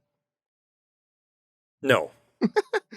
No, I think the trash can scene was worse, but I this think one's so. bad. It's It's up there. shorter, which is nice. The thing about the trash can scene, though, is it fucking rules. Yeah, I mean, there's This- physical violence. Right. There's all kinds of stuff. Me They both end the underwears. same way. They That's- both end with yeah. injury. That's true. There's garbage everywhere Well, in no, one. this scene ends with 4 men clip-clopping away in unison. One of my favorite faux artistic shots of the room. I think he got that from Alfred Hitchcock. Like, he I tried was to apply thinking that. like around maybe a few years prior, of course, Reservoir Dogs did that yeah. famously. So I think that might be what he's copying, which is hilarious to think that he sat down and watched Reservoir Dogs and was like, I can do that. And then this came out. Hey, they're very similar. They both have suits. Oh, hi, Mr. Pink. I don't agree with your tipping philosophy. It's time to get another look at Johnny out in the world, but I have to say before that we got more San Francisco shots in case anyone did forget the setting. It's in there again. Johnny is out in the town, this time at a cafe with Mark. Great opportunity to talk about how we see several unimportant extras place their order in full detail before we even know that this is a scene with Mark and Johnny. And then finally, when they approach the counter, they also place their entire order. This is just like the flower shop thing where Tommy Wiseau was like, we need more people in here. Make it busy. And Susan, the woman at the cafe, knows Johnny. It's like, oh, hi, Johnny. Like, everyone knows him. He's so Yeah. important. He's a real fucking Mr. Rogers in San Francisco. They're like, he's the one who protects us from the void. Yeah, this is the guy that invented rice-a-roni. So we do need to understand that Johnny is here during his business day and that he's really important. So we symbolize that by him having what looks to be an empty manila folder from the bank. Unmarked empty manila folder, which screams stockbroker? Well, Mark's not here to talk about the work, however, though. He's, again, going to get into women and the troubles that they give him. He says relationships never work. Why waste his time? And Johnny's face darkens from across the table, and he says, maybe you should be happy, Mark. Cafe employee brings him their drinks and briefly pressures them into ordering a cheesecake, but doesn't really have any success and just kind of gives up with one last, it's real good, before she walks away. We don't know that it was cheesecake. It's something like it. Yeah. True. I would love to have that if I were there. Mark tries to change the subject to work. Johnny says the bank has a new client that the bank will make a lot of money off of, but he can't get into it because it's confidential. Mark's upset about this, but does let the topic change when Johnny asks him how his sex life is. But for entirely different reasons, Mark's sex life is also confidential in this particular situation. This is another just bonkers line the first time you see it. Anyway, how's your sex life? He doesn't wait for the last sentence to finish. He said, I forget what the line is, but he says something like, I can't do that anyway. How's your sex life? Yeah, just rolls Slurs off together. I think he's learned from Mark about redirecting, and Mark uses the beta breakers, and Johnny's using sex life to, I don't want to talk about this because the bank I can't disclose this about my job. How's your sex life? And an alternate tactic. Mark's tactic is to get Johnny talking on a subject he's passionate about. Johnny's is to get Mark on a subject he does not want to talk about. And the company? Disney. That's the new client. Whoa, wow. Yeah, Tommy Wiseau convinced him to movies. So Tommy Wiseau is responsible for Star Wars. No, Tommy Wiseau is responsible for Toy Story. I really thought I could come up with a Disney movie that came out post 2003. Moana. Big Hero 6. I'll just keep going with Toy Story because one of them did. Johnny's really busy and has to get back to work. But before he goes, they do make an agreement to meet at the Golden Gate Park tomorrow because they're very busy people and very active and they're in shape and they're young, hot men and they need to work on their bodies. So Greg suggests meeting at the Golden Gate Park at 6 o'clock, 6:30. Love that they don't just order their drinks to go because they sit down and immediately get up and leave. Yeah, about 2 minutes or so. Mark does seem to be a little bit surprised at that, though. When Johnny's like, I gotta go. He's like, already? I haven't even really gotten into my sex life yet. Mark could have gotten up and sat down with Hodgins, who's behind him in this scene. Really? Staring at the camera. Yep, that's the one. We do get one thing from them having eaten inside, or whatever they did inside, which is that when Johnny leaves, we get a close-up of Mark with his coffee, contemplating life, staring out the window, and clearly brooding over... Is that what he was doing? Probably Lisa, I guess. Maybe, I think he was, like a block was tumbling in his head. That's what was happening. Like it had, it's a 6-sided block and it has different letters and numbers on it. Yeah. He was trying to understand what they were. That very well could be. He could have been counting sheep, misunderstanding the use of that technique. No, it is a fair question. Can Mark contemplate? Does he have that upper level ability in It's his like mind? we don't know all of how animal thought processes work. We don't really know what our cats are thinking. Mark's the same way. I speculated that he was thinking of Lisa, but no, you guys have a good point. It's possible he's not. But in any case, we actually haven't seen Lisa and Mark, what they're doing privately for quite some time. They're having sex with one another. So it's time to discover that or confirm it, I guess, either way. Because, it's been a while. It turns out this scene, they're alone together at the townhouse. I don't really think it's said why, and at this point, it doesn't matter anymore. It's the daytime. Mark never has an obligation. He's there. Somehow, in this scene, Mark still hasn't figured out what's going on between them. As Lisa's kind of aggressively pushing him toward something to fuck on. He asks like a staircase. Anything, yeah. What's going on? A washing machine, like a rowboat. He asks Lisa once again what's going on as she embraces him and pushes him on a surface and continues that mantra of spouting, Johnny's my best friend. I can't do this again and again and again like we are. She makes her intentions clear. He gives in. It's really always a question of just how long before he gives in. How long before Mark decides that having sex with Lisa 400 times and 401 times is the same thing. So we get more fucking and more soft R&B and more dubbed in moans of pleasure. This is a very short one, at least. It's in the bed this time. No more stairs fucking. Oh, you follow up the sex scene with the Golden Gate Bridge, of course. That's what's going on here in the room world. It's the next day, and we're about to join Johnny and Mark for that early morning run we talked about at the Golden Gate Park. it really didn't seem like a plot point they needed to follow up on. Is like the conversation took place in the cafe. Seemed like a throwaway moment. I don't know, the movie decided, let's do that now. Let's do 12 minutes of these two guys doing things in the woods. Let's watch them toss a football and have a long, awkward jog and cheer each time they toss said football. And apparently make an attempt at tackling each other. I like that Mark has a visor on for this, and of course, Johnny's got his fingerless gloves. Mark looks like a World Series of Poker player who's a little depressed. Right, he's not putting on his rigid pants. Right. Does anybody wear visors anymore? I don't feel think like that's so. not a thing. I did a visor for like a 2-year period, and it was a bad 2 years. I don't think they're very practical, you know? No. Like, it's like a hat does that better. But I'm like, look at my visor. Look at me. Yeah, look how well I vise. And then I realized, wait a minute, I don't want people to look at me. And I'm not a visor This has not worked how I planned. All right, so this next scene is confusing, and I don't fully understand it because we're done at the park after Johnny runs and tackles Mark, and it takes him a couple spins to get him down, which was a real anger scene, by the way. Tommy was actually mad at Greg Sestero in that moment.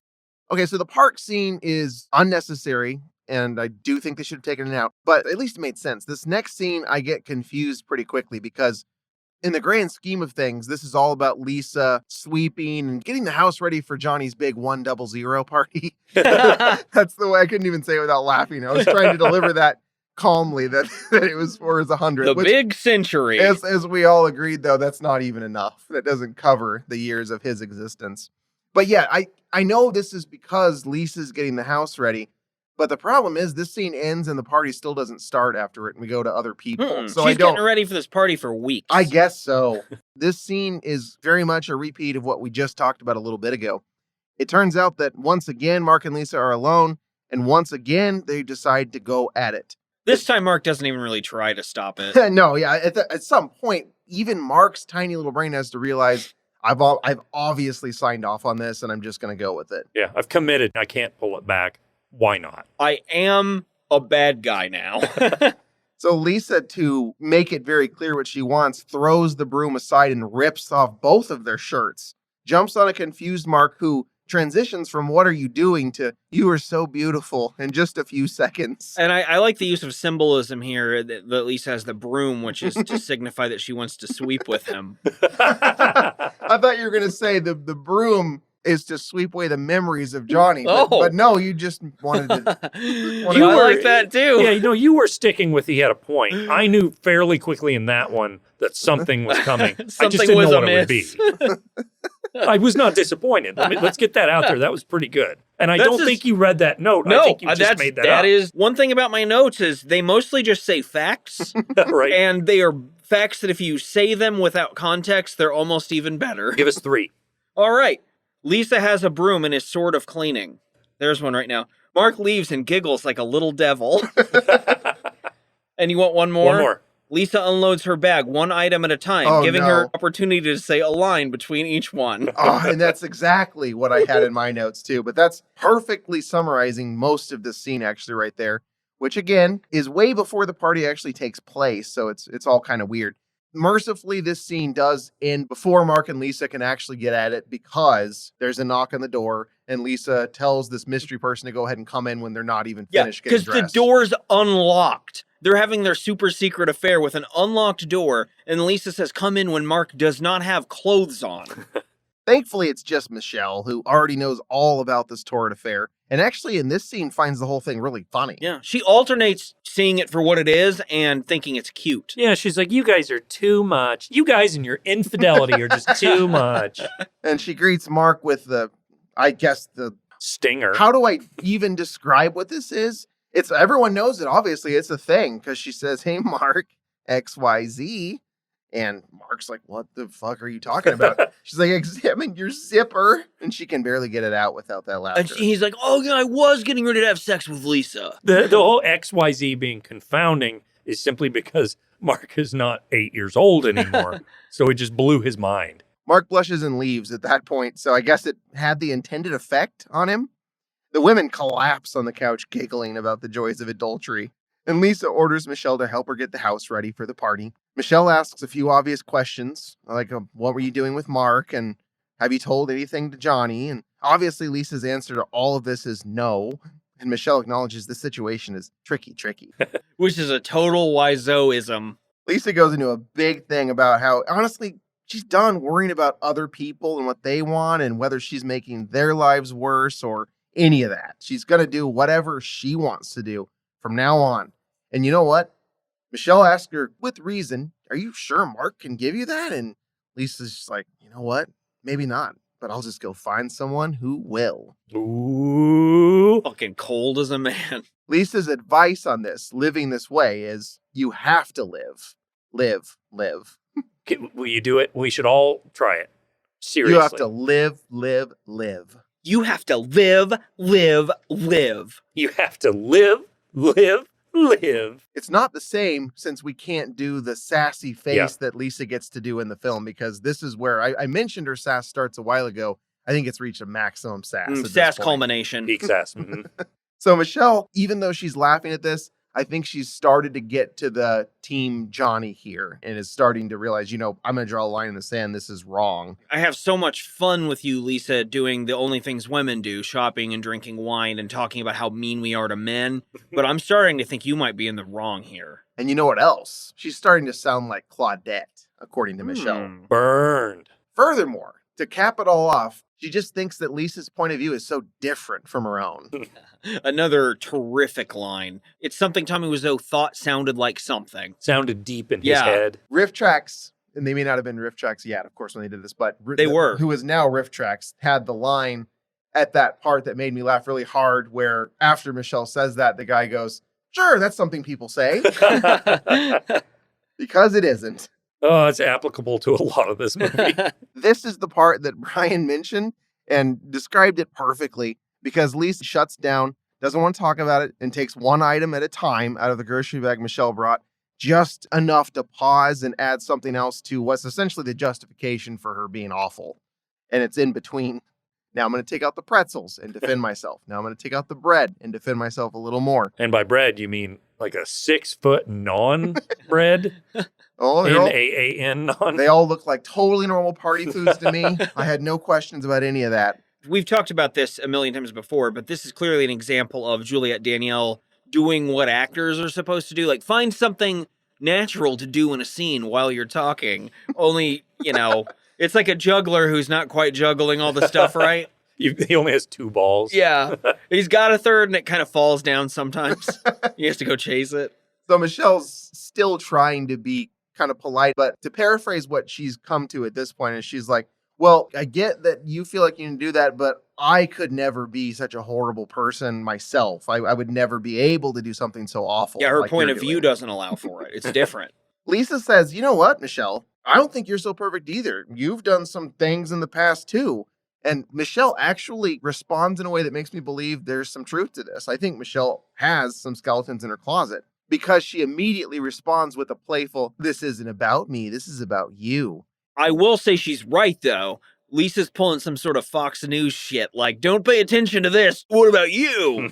I wonder what kind of shit Michelle's done. It also involved a lot of chocolate. Well, and then they have a pillow fight in the scene. Yeah, I bet Michelle's apartment is fucking ceiling to floor brown. Just chocolate stains. That'd be confusing, too, on Mike's underwear. You'd wonder what that is. Maybe it's both. You're saying he has streaks and chocolate in his pants. I sure am. So while the girls get the house ready for the party, like girls do, Johnny and Mark are out being active, like boys do. As the 2 young fit men go about their vigorous exercise routine, we take in some more San Francisco scenery again. And then Johnny returns home with Mark, and they go their separate ways, kind of wordlessly. Okay. A little awkward. Little background dialogue update for you guys on this running up the stairs. This is my favorite part. The 2 of them, Johnny and Mark, are discussing a real estate deal of some sort as they ascend the stairs running. And Johnny says, yes, come by tomorrow afternoon. To which Mark says, tomorrow? And Johnny says, yes, tomorrow afternoon at 8. All right, this confirms it. The weird timeline. It doesn't. There's not that time that 8 in the afternoon is not anything. No, the time firmly we exist not. in is not the room time. We know this now. So the next morning now, Johnny is about ready to leave for work, and he's looking real happy to be eating a bagel. I think it is like a little pre-work breakfast bagel. It's like a bagel that didn't get cut out It's like a solid chunk of whatever it is. He's just kind of gnawing at Yeah. it. He's just chewing on it as he walks out the door. I actually felt heartened by this weird, happy Johnny morning. He's so cheerful. I'm off to work with my food. I may be prepared for myself. I had a normal morning, darling. It's 10 a.m. It's so funny that he is so cheerful because Lisa has completely stopped even pretending to like him and doesn't even look at him as he walks out the door for his morning She's routine. already in her plotting chair, not even fucking looking up for a second. She completely ignores him. Johnny presumably is heading to meet Mark about the real estate deal at 8 in the afternoon right now. And the town that it's for is one of those California names. It was like Sagiksquashaland or something bizarre.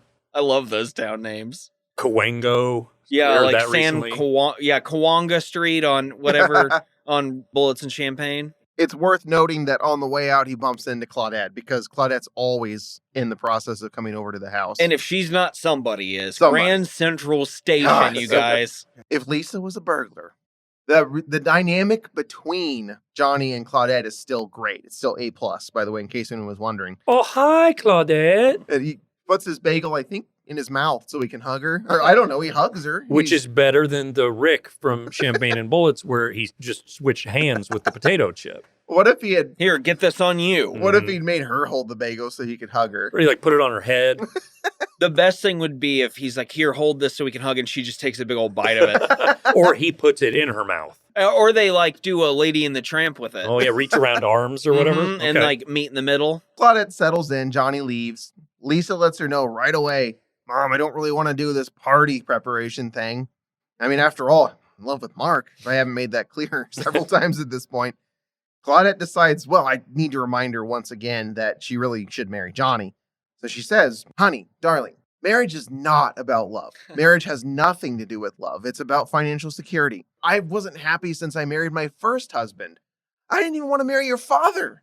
And she delivers all these lines to Lisa, who's just kind of sitting there with her jaw open, like, Mom, you really never told me any of this. Also, She probably did, though. Claudette is saying all this in hopes that it motivates Lisa to get married. Well, yeah, she sold it so well. I'll marry Johnny. Well, the best selling point she has is the fact that she's dressed like Mrs. Columbo in this scene. She's got a big trench coat thing on. She tells Lisa she shouldn't throw her life away for something insignificant like her happiness or because the marriage to Johnny would be a sham.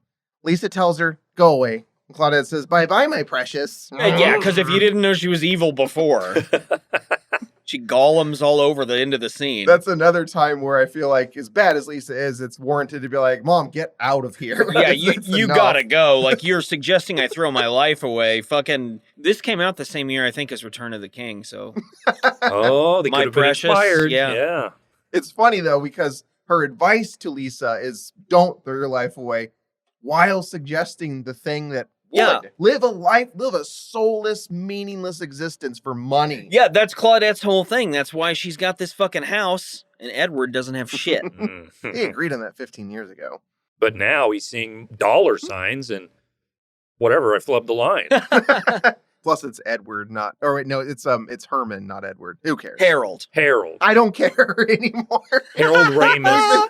Harold, Herman, Edward. When Harold Ramis and I co-created Ghostbusters, I cut him out of the deal. Put my proton pack on my back, and I'm gonna take care of Slimer. You listen to me. Don't you cross the streams. I fucked Bill Murray Probably. on the set of Stripes. Totally unrelated. I was movie. also in Stripes. You're learning a lot of fun facts about me. Quite the filmography. Lisa's just sitting there the whole time, mouth agape. Lisa, your mother is quite the actress. That's it for that scene. And it's time to rejoin Johnny, who's just concluded another grueling shift at the bank, wandering the streets of San Francisco this time. At night now, by the way. He's like looking for someone to haunt as he's out here. I want to tell you a few of the landmarks that they put in this that in my interpretation of what these things are that he's passing, because it's a while. This is several places Johnny just is in the middle of the night. Stumbles past. So first he passes the San Francisco Big Ben. It's their specific kind of what England has. Some lampposts that look like they're lit by gas, a park bench, and a shopping center with a Disney store prominently featured. See? Prominently featured. Who did I say that client was earlier? Checks out.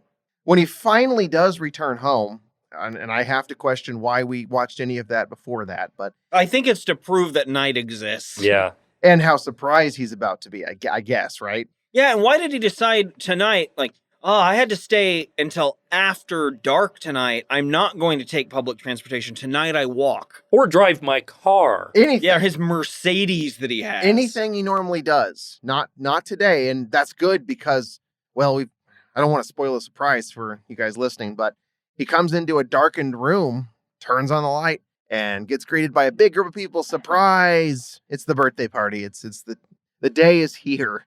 Happy bicentennial. I feel like Lisa planning this thing for the entire movie actually does make this moment pretty big. This is a payoff. I've been waiting for this since the first scene. Salivating. The partygoers scream out surprise and start singing happy birthday. Johnny conducts him a little bit and seems, he's pleased, but also kind of wants to, maybe a little embarrassed, I guess. And despite the fact that the party is the centerpiece of the rest of the film, this is that thing I was talking about where for some reason we're going to cut away a lot during it in the middle of it. This is the part where we get a long nighttime San Francisco scene. Now that we've established it's the birthday party. They and thought that this night was, exists. This was Disney the time stores to do nearby. Mm-hmm. Time and place, guys. This is Well, filmmaking. And we go right back to the party, which I guess now they didn't know how to show it revving up, so now we join it when it's already in full This swing. is a fucking lit-ass party It's right a here, rager. guys. It's a rager. People There are half-full cereal bowls of dry pretzels at this party. My favorite one they focus on is there's a veggie tray, which has like carrots and celery. You know what veggie trays have? Yeah. And then it also has whole radishes. Who is sitting there eating a whole fucking It's a radish? fucking party food. You get your breath all fucked up, go talk to people. You just have that spicy kind of taste in your mouth. Yeah, this is a real happening place is what we're saying. So I'll briefly try to describe some of the wild events that are taking place at this party that we've rejoined here. Just general people chatting all over the place. People we've not met. No, hardly anyone we've met. And they're sucking down champagne, and Lisa's laughing at our new Peter, who I guess I'll call Peter Steven. He's repeating the same joke the entire night, apparently, and she thinks it's hilarious that He he does keeps not doing look that. like Peter either. No. No. He doesn't look like anyone's ever looked. Later, we determine people staring at Lisa and admiring how attractive she is. Well, she looks hot tonight. There's a lot going on. You cannot come within Lisa's orbit without her love potion number 9 seeping into your organs. Much like what's going to happen with Tommy's heart at the end of this, let's break.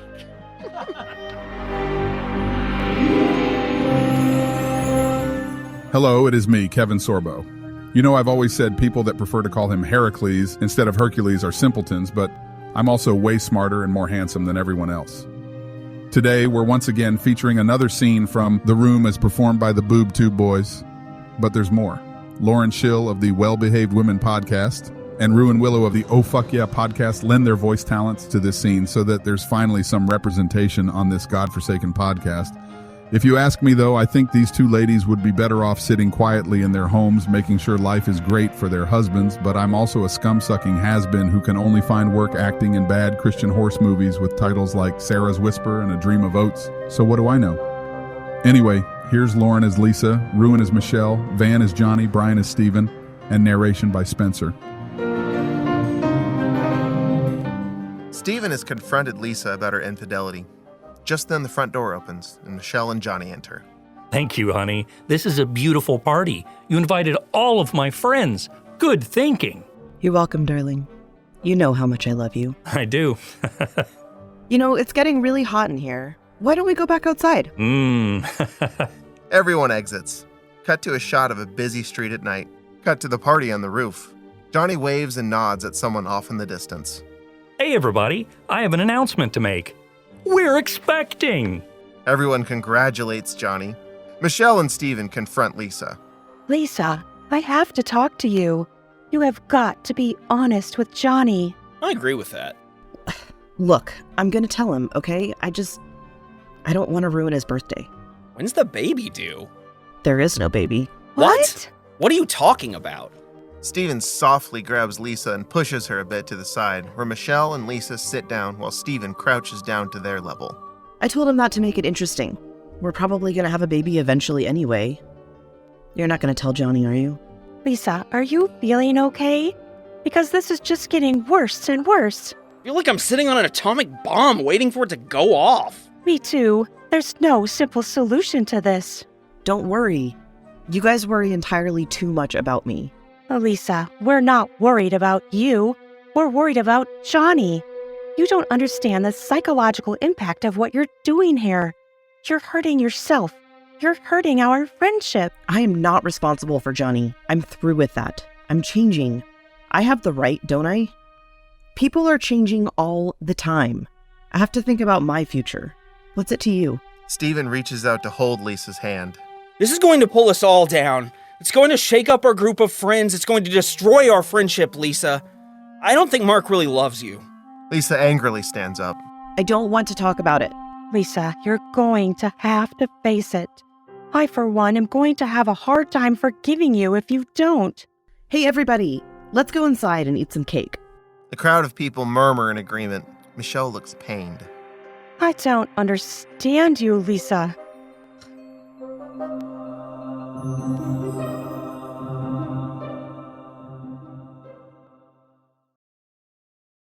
So as I just alluded to and mentioned at the beginning of this thing is that Peter's character has been unceremoniously replaced with the new guy, Steven. And we don't know this guy's name is Steven. We only know because of the credits. And the film never introduces him. No, So but we it is important to know Steven is very close to all of the main characters. They all know him intimately. And he's also well-versed in Lisa's situation with Mark. Do you guys remember 2 hours ago when I said, oh, sure, Peter, let's introduce a new character 52 minutes into the movie? Well, here we are, an hour and 28 minutes movie's into the almost movie, over. New character. On top of that, we've got Mike and Michelle standing near their fireplace with chocolate, which is very dangerous. And honestly, you should not allow that to happen at your party. Symbol of love. They're going to just start doing it right in front of everybody. Their wedding is going to be a mess. Oh. And they kind of do. There is a little bit of cake feeding and Mike making eyes at Michelle. They don't get all the way into it, of course, but close enough. Lisa might sense that too because she kind of quickly goes over to them and joins them at the fireplace and loudly suggests to everybody that they should go outside and get some fresh air. And everyone's like, fuck yeah, let's go outside like Lisa said. That's the best idea I've ever heard. Hell yeah, fresh air! The thing is, though, on the way out, it just so happens that Mark and Lisa are the last two that would be leaving. And when that happens, they decide not to be the last two to leave. Because we talked about this, when Mark and Lisa are in a room together, they just can't resist each other. Lisa takes this very brief opportunity at a surprise party for her fiance. Who is outside the door 5 feet right away. there. He's right there. Along with like 20 other people. But she takes this opportunity to jump on Mark yet again. Mark does question this, and Lisa says, there's no way anyone would dare to come back inside and interrupt us. They start all laughing too, like they've really pulled one over on somebody. And it's like, what? You're sneaking like 3 kids. What did you win?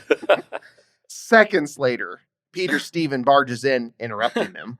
And he's hopping mad, guys. He's like, we know Pure outrage. We know that Steven has been here the whole time and has been simmering with rage at how Lisa's treating Johnny, and it all comes out now in the first scene he has, essentially. Like, who is this loud man yelling at us? We've never seen you before. He demands to know why they're doing this.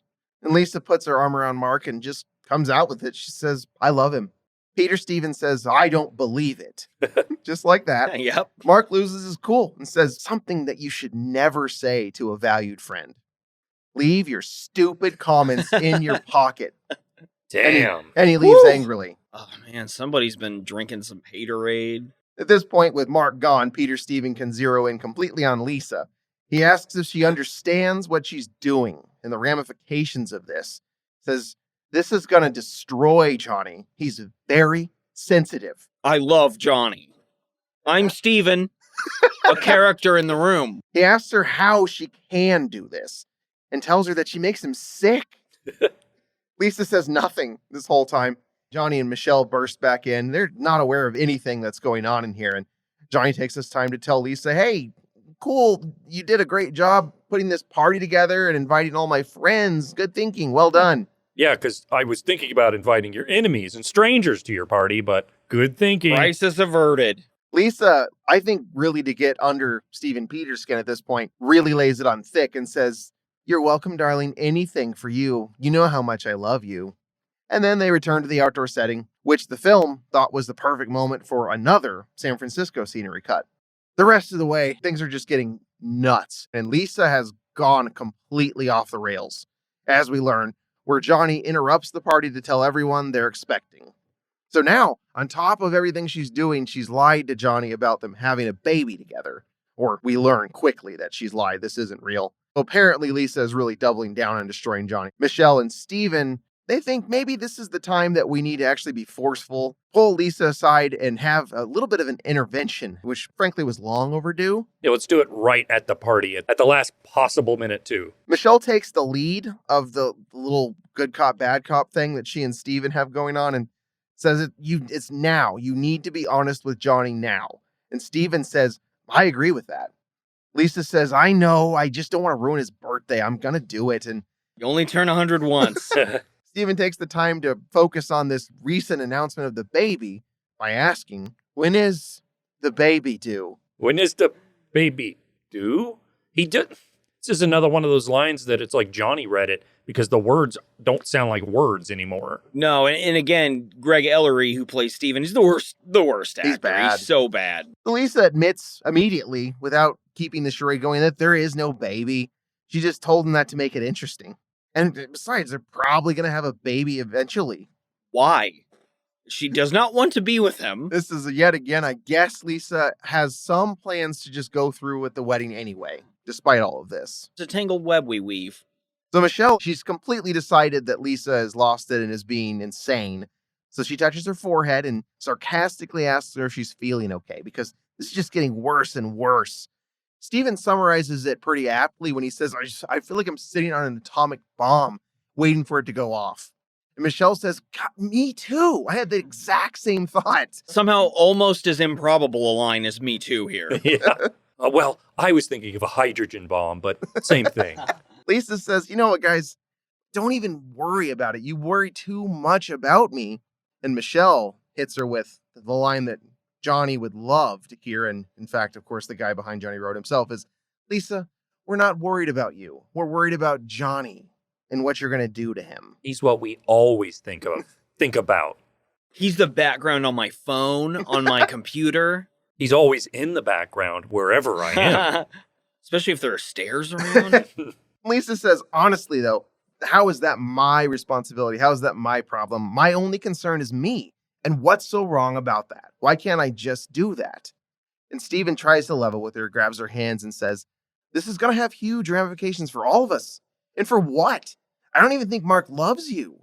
And that, oh man, that pisses Lisa off bad. How could that be possible? She just stands up and delivers her go-to line of, I don't want to talk about it, which I'm guessing probably a dozen times in this movie she says that. Between that and don't worry about it. Those are her catchphrases.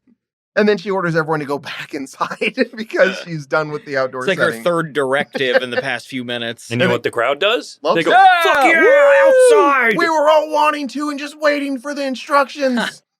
So the guests are inside and they're all eagerly devouring Johnny's birthday cake like it's the best cake they've ever had. Do we get a look at what kind of cake this is? It looks delicious. Just look like a standard double layer cake. It looks even better fancy than the cake that Luke scarfs down in the Waltons episode. It does. I was hoping it would be one where they had a graphic design of Johnny on the front of it or something.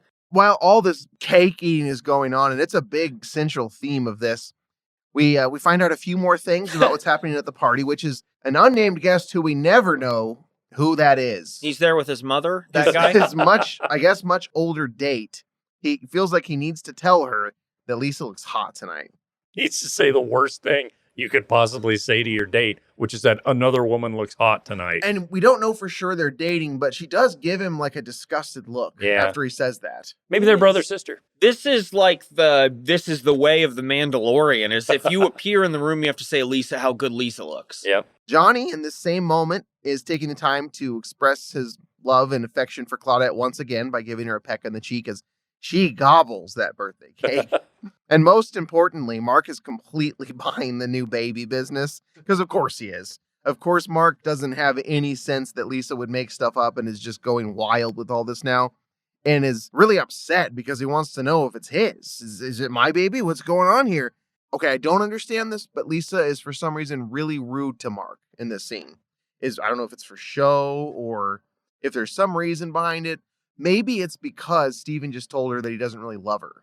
Maybe it that's could it. be, and maybe also this is her like fail-safe option is I'm gonna just blow everything up now. If Mark doesn't love me and I'm not interested in Johnny anymore or his powers he might have. That's her scorched earth tactic. Yeah. And here you have Mark coming, hey, what are you talking about?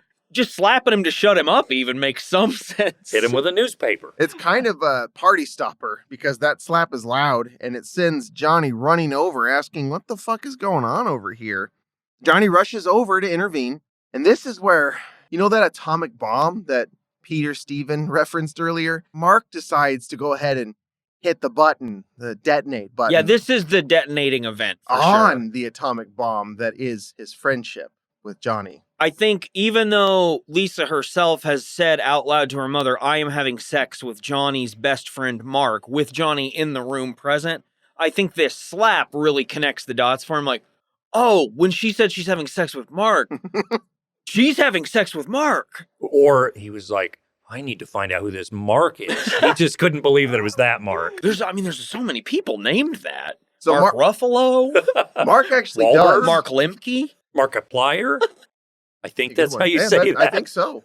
Mark actually does get condescending with Johnny here. And this is the first time I've seen Mark show any kind of attitude at all, basically, where he kind of seems incredulous that Johnny's even confronting him about this. It's like, come on, man, have you not figured out what's going on here? And Johnny, to his credit, is ready for that by saying, you know, Mark, maybe I know more than you think I do. Maybe I know more than you think I do, Mark.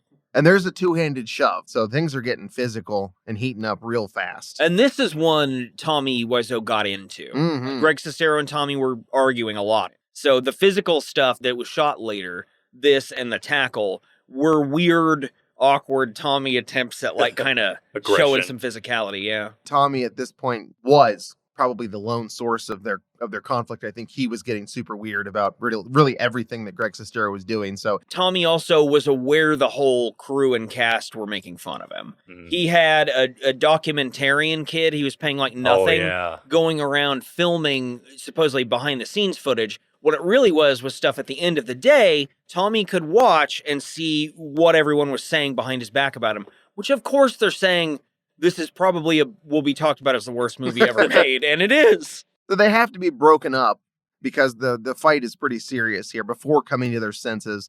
Johnny does apologize, and he asks Lisa to clean up after the mess that they've made, and really just kind of leaves the room after that. Says, sorry, guys, the fight's over. Lisa, take care of all this shit that But I just guess happened. all the 20 people at the party, they're like, all right, let's keep this They party move on. going. They kind of accept that. It's like, oh, you know, shit happens. People fight their best friends at parties. Yeah, you called it a party stopper earlier when she slapped him. That's not at all true because the party just keeps going. Those pretzels are still in that bowl. It was the pause. Party pauser. As I've heard it, ain't no party like a West Coast party because a West Coast party don't stop. And this is on the West Coast. And they meant it literally. If you guys forgot that, by the way, there's another San Francisco cut here to remind us. Oh, good. I was getting very confused. California, San Francisco, California. Yep, New San Francisco.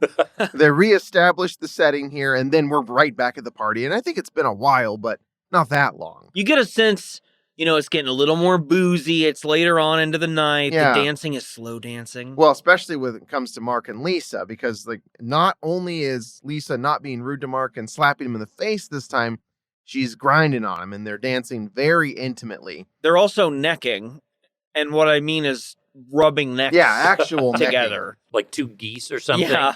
During the slow dance, Johnny just happens to re-enter the room, and of course he heads straight for the couple and gently asks, what's going on here? Where's he been? I think he just went away for a while. Wandering the streets again? And he says this in a way as if he's surprised anew. And also sleepy. What are you doing? What are you doing, Lisa? Lisa says, it's none of your business. It's your party and I'm your fiance, but it's none of your business. Johnny reminds her that she's his future wife. Mark says, just leave her alone, man. She doesn't want to talk to you. This is where Johnny's anger comes back full force, like it never stopped. And in the course of the movie, this is 2 minutes later, so it shouldn't have stopped. And the two go back and forth once again, resulting in another scuffle. This one is actually pretty serious and ends with Mark flying to the wall, which was real. Tommy really did shove Greg Sestero, apparently harder than it looks, against the wall. I thought there's one scene where he almost hits his head on like the door jam. And it's like, wow, he looks like he pushed him pretty good. And you could tell he was caught off guard because you're acting. I think when Mark stands up there, that it's actually real because his response is believable, where he's like, you son of a bitch. And I don't think there's any other way Greg Sestera's pulling believable off. No. And then one of my favorite lines where they start circling each other. And Mark says, keep your girl satisfied. Maybe she wouldn't come to me, which is just wonderful. It's such like playground insulting stuff. And very cavemanish. Yeah, well. And Johnny is done. He rips off that sport coat and he starts rolling up his sleeves and he tells Mark, get out right now before I break every bone in your body. He threatens to kill Mark. And Mark retorts, yeah, you couldn't kill me if you tried. Johnny says, Mark's just chicken. Cheap, cheap, cheap. And then as more people get involved and try to break this crazy thing up, Johnny starts yelling at them too. He's just screaming at everyone at this point, tells everyone to shut up. Everyone betrayed him. Everyone's no good. And he's fed up with this world. Or fed up with this world. Fed up with this world. Everyone betray me. He's a Tasmanian devil at his own party at this point, just spinning a cyclone of words and noises in the middle. Spitting everywhere. I was just getting ready to say, so I think we can say Johnny's party was a failure. Yeah, bad thinking. He stumbles up the stairs. Despite the delicious radishes we all ate. And all his friends being there. He stumbles up the stairs for close to the last time in the film, and the party is officially over. With everyone gone and the dust kind of settled, we see Lisa staring kind of blankly at the closed bathroom door that Johnny's in, and Claudette comes in and has one of her nicer moments where she tells her she's done all the cleaning up, so Lisa doesn't have to worry about it. And honestly, just give Johnny some time and he'll be fine. He's upset because, this was a disastrous party. And honestly, things are in a really bad spot with him and Lisa, but he'll come to his senses and they'll figure it out. They'll work it out and it's just not a big deal, according to Claudette. This turns out to be wrong, as Lisa's attempts to get Johnny to come out as soon as Claudette's gone are unsuccessful. I like how she tries the door handle. It's locked. He's not coming out. So this whole time when she's talking to Claudette and she's like, man, he won't come out. Just trying to be respectful. She hasn't thought to try that. He might have been taking a shit and she didn't want to interrupt. He refuses to leave the bathroom, in fact, calling both her and her stupid mother bitches. Lisa retaliates immediately by calling Mark and telling him she needs to talk to him and that she loves him very much.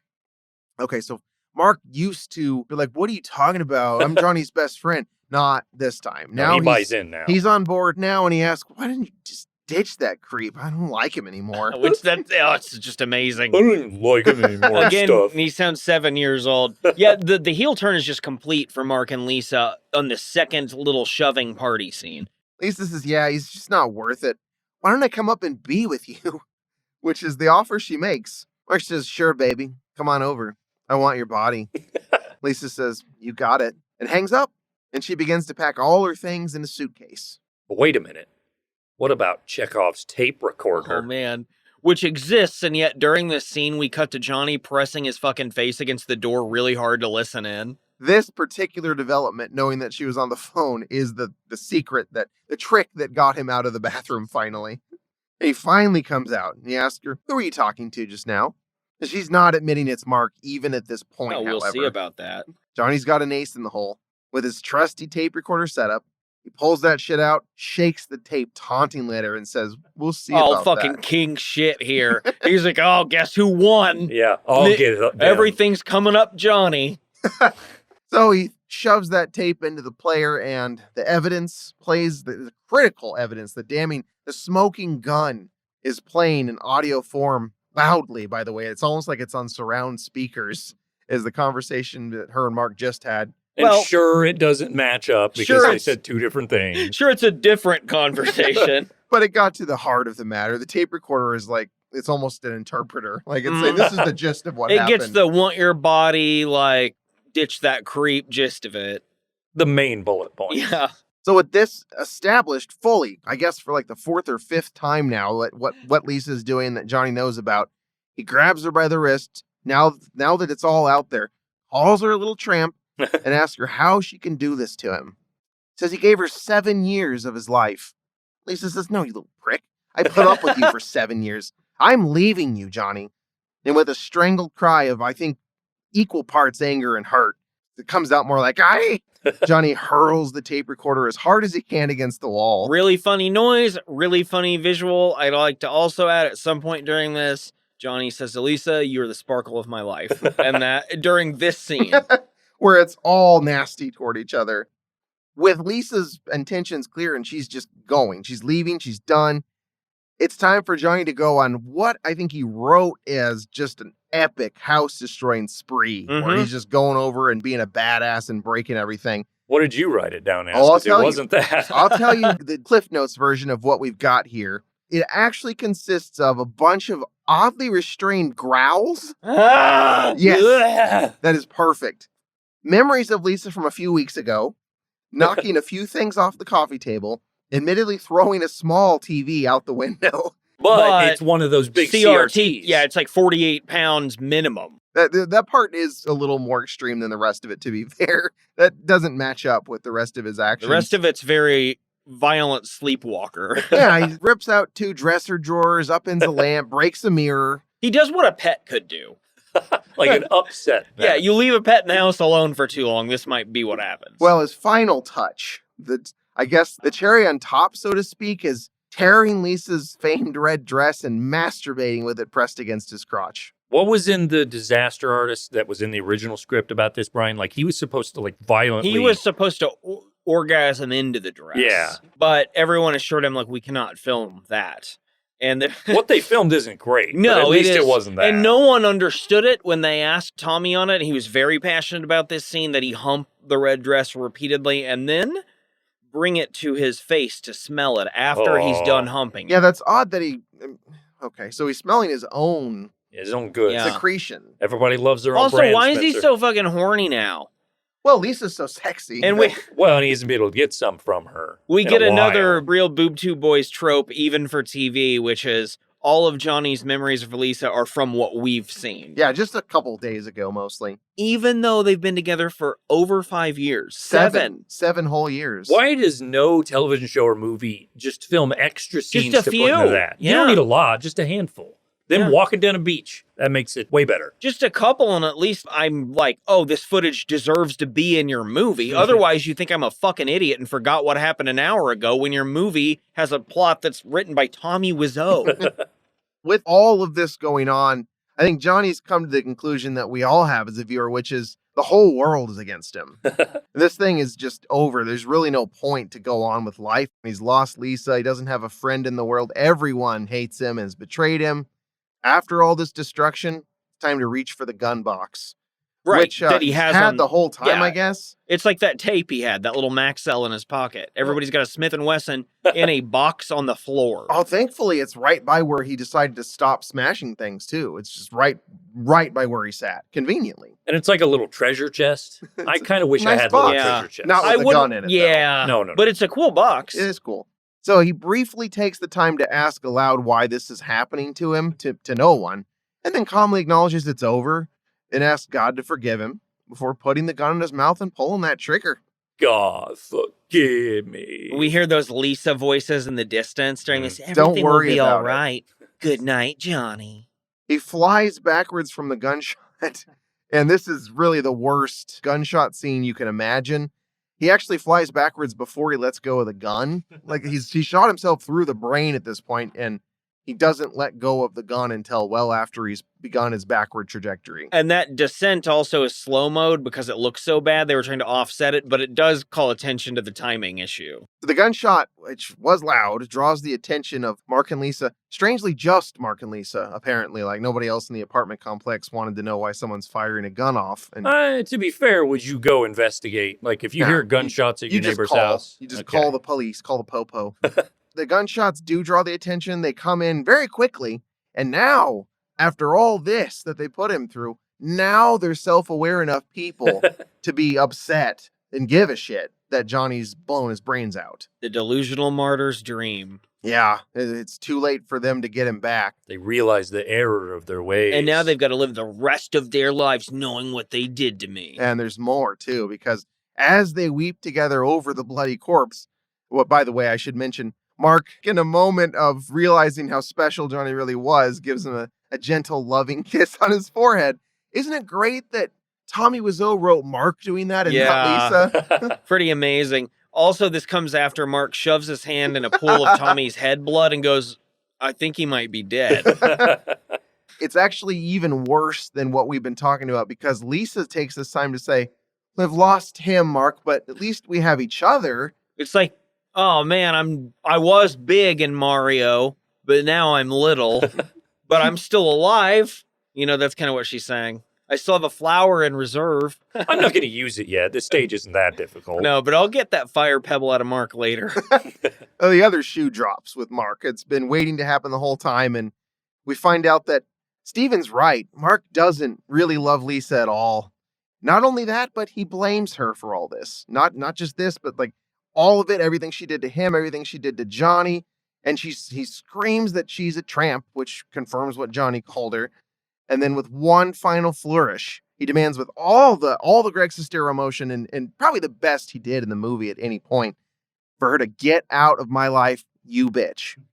I guess that is what alerted Denny because now Denny comes right into the room screaming and crying and demanding to be left alone with the remains. Oh, it's just great. What do you think he was going to do to those? Leave us! Just hug it. I would like the corpse to myself before the authorities arrive. Even better, though, is that Mark feels like that's a perfectly reasonable request Denny's making. He tells Lisa, leave him, let him be with them. They want to hang out, Lisa. On the way away from the body to leave Denny with it, Mark has one more burn for Lisa, which, as far as I'm concerned, you can drop off the face of the earth. Ooh. Man. So as Mark and Lisa watch Denny grieve with the body, they find themselves overcome as well, and despite Denny's wishes, they just go ahead and come back to the corpse with Denny, and they all cry over it together. Dead body, blood just everywhere. The dead body's still breathing, and everybody gather around. Denny's kind of okay with it and accepting at this point. He did order them away, but he's like, yeah, we're all in this together. Let's all cry over this corpse with the growing pool of blood in the room. I'm surprised sadness is the main emotion. I figure it would be curiosity or surprise that Johnny can die. I know, right? Yeah. And nobody had a stake that they put through his heart or a silver bullet or anything. Well, we don't know that bullet wasn't silver. That's true. That's how you kill Normad, so that could be how you kill Johnny, too. The sirens approach in the background, so someone did call the police as the scene fades and credits roll and the room is over. Feels like we just made a movie just now. What an experience. What a story. What a story, Boob Tube Boys. Yeah, there is no movie like this movie. It is a special level of dumb and convoluted and off. What did we not say that we need to say before we wrap this up? Tommy Wiseau is continuing to try to make movies, and I don't think they're ever going to be anything near what we just saw with The Room. This can't happen again. No, and he just made one called Big Shark, which is about a big shark. It sounds promising. I think there are moments that are probably funny, but I think it's probably a Sharknado again, which, as we've said many times on the show, or at least I have, that's just not as much fun. The best we could hope for is a movie full of alley scenes where Tommy thinks he's in on the joke. Right. But it's not funny. But that's the other thing, too, is he knows it's a joke now, and that just basically takes away the whole Everything fun I've of it. seen with Tommy Wiseau since, in recent times, first of all, he just looks more put together and younger than he did in this film, which is bizarre. And he just seems to get it now. And his interviews, he actually comes across as normal. And like he makes fun of it and seems not like what he is in this. And it's not fun anymore now. One final note, when The Room actually came out and aired in its one theater, which was its theatrical release, Tommy, of course, had a big premiere for the film and arrived in a limo. And this is just a detail I love so much. When there were not enough people surrounding the entrance to the theater, he forced the limo driver to do another lap and wait to drop him off until there were enough people to cheer for him.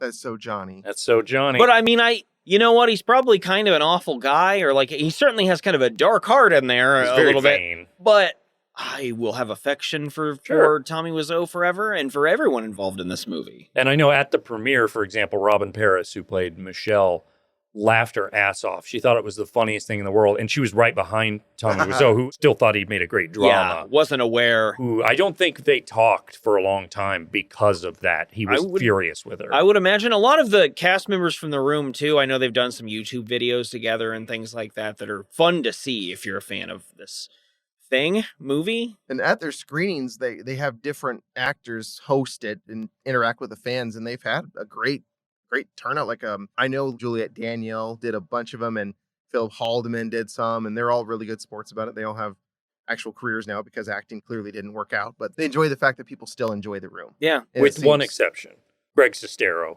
who clearly doesn't want to be famous for this. He's kind of joyless. Like Brian and I went to a thing he did at one of the local theaters, and he was just sad inside. Yeah, there was nothing wrong with the whole event. It was fun. Yeah. But Greg Sestero definitely seemed a little still like, I didn't really make this though, right? Like, I'm a serious guy, and this is kind of incidental to me. And it's like, you've got to own it. But he is somewhat understanding that this is his ticket to actual success. Yeah. So he's doing these things. Yeah. But he's not too thrilled about it. I don't know how much of The Disaster Artist was written directly by Greg Sestero. It had a co-author, Tom Bissell, who is an author.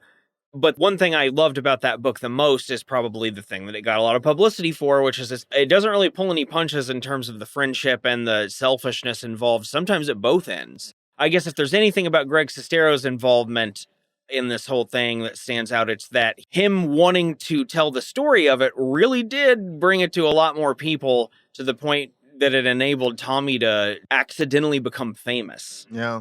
Somehow, despite all of that, the tell-all nature of the book, I haven't heard anything to indicate that they aren't still fine with each other. No, and they made a movie together, that Best Fiends Friends movie, which I watched and it was fine. You know, it was heralded a lot of like, see, they can both act, and they're okay, but it's more, they're put in roles where they don't have to do a lot outside of their range. Even that though Tommy wouldn't have been able to sense what that was. Well, he's a mortician that doesn't talk a lot in this movie, so it still shows that like maybe he has become self-aware, or at least more, since The Room, which is a strange, puzzling concept to me. Probably not hopped up on energy drinks and whatever medication. Well, I'll tell you what else. It would do something to you to really believe you spent yourself creatively, and for the world's reaction to be, this is hilariously bad. Like, something in you would have to change. Mm-hmm. You'd have to be hit hard, and there's probably an initial rough patch followed by acceptance eventually, and we're probably just seeing the acceptance version of Tommy Wiseau now. And this, I just want to make 100% clear, we've made fun of it, we've laughed at everything in it, but I mean, we all have pure love and affection for The Room. It's like, absolutely. When you're really into bad movies, there are some that take on a role that feel like a family member, and this is definitely one of those. Oh, yeah. When we were having like almost every weekend watching The Room, it got me through days at work. Like, I'd be bored at work and I'd think about The Room and it'd make me happy. Yeah, make you laugh. Yeah. And then suddenly things are slightly better because you watch some fucking freak do weird shit. Hey, that exists. I'd be sitting at my desk singing, "You Are My Rose, You Are My Rose." Since we have tackled exhaustively the subject of The Room and done the best we could, it is time for us to pivot to the part 3 of our, what do we want to call these? Like the grand films that shaped our existence sort of thing. That works for me. Well, sure. Brian's got one next, and he wraps it up with, well, what is it, Brian? Tell us about it. Well, for our final couple of weeks of Motion Picture Men, of being Motion Picture Men, we're going to cover a much different film in a certain way, which is much better. In a way. That's a real thing to say. It's better produced, which is the direct-to-video film Turbulence 3 Heavy Metal, which is, of course, the second sequel to a movie no one cared about. This is not an auteur's passion project. This is something you'd find in a $5 bin at Walmart. This is very different from what the two movies we've discussed. Yeah, it was never in a theater, and it does have some capable actors in it who are reliable television hands over the years. So it has all that going for it. It also shares a satanic cult with bullets and champagne. So, long story short, it's basically about an industrial goth rock superstar named Slade Craven, who's doing his final concert on a plane to about 5 or 6 people. And things go really wrong. Satan's involved. Rutger Hauer's there. This is a movie that is not on any bad movie list you're going to find on the internet or anything. It's not in the same vein, and I don't think it is either. I don't think it, in actuality, holds water with The Room or with Bullets and Champagne. But it is a different thing, which is a professionally made movie that is going through the paces and so lazily looks into the culture and information it's trying to discuss that it turns out to me hilarious in a whole set of other ways. It's fantastic, and it's a very different product from what we've just covered. Yeah. It's so different, but still a lot of fun. And on the Bad Movies subreddit, I made a post about it because I was just trying to get some posts in, chat with people, and people did love it. So this movie has had people see it and like it for being what it is, which is a bad movie. Mm-hmm. Absolutely. I'm very excited to talk about it. A couple other notes before we get out of here. I just wanted to, say we're on YouTube. All of our episodes are getting put up there. People are listening to those things. More importantly, go to bootuinc.com because Van's been making GIFs for these bad movies and writing synopses as well. Spencer's going to be writing some for the room while Van makes the GIFs. These are really funny and they serve as kind of a guide through the movie that we're talking about as well. And also, Red Dress, the band that does music for this podcast, go to their Bandcamp page for their first EP, Motion Picture Men, Volume 1, with songs from these movies we're talking about. What does EP stand for? I don't know. Electric President. I actually think it might be Extended Player, which is funny because it's shorter than Long Player, which is LP. Spencer, do we have anything else we need to do?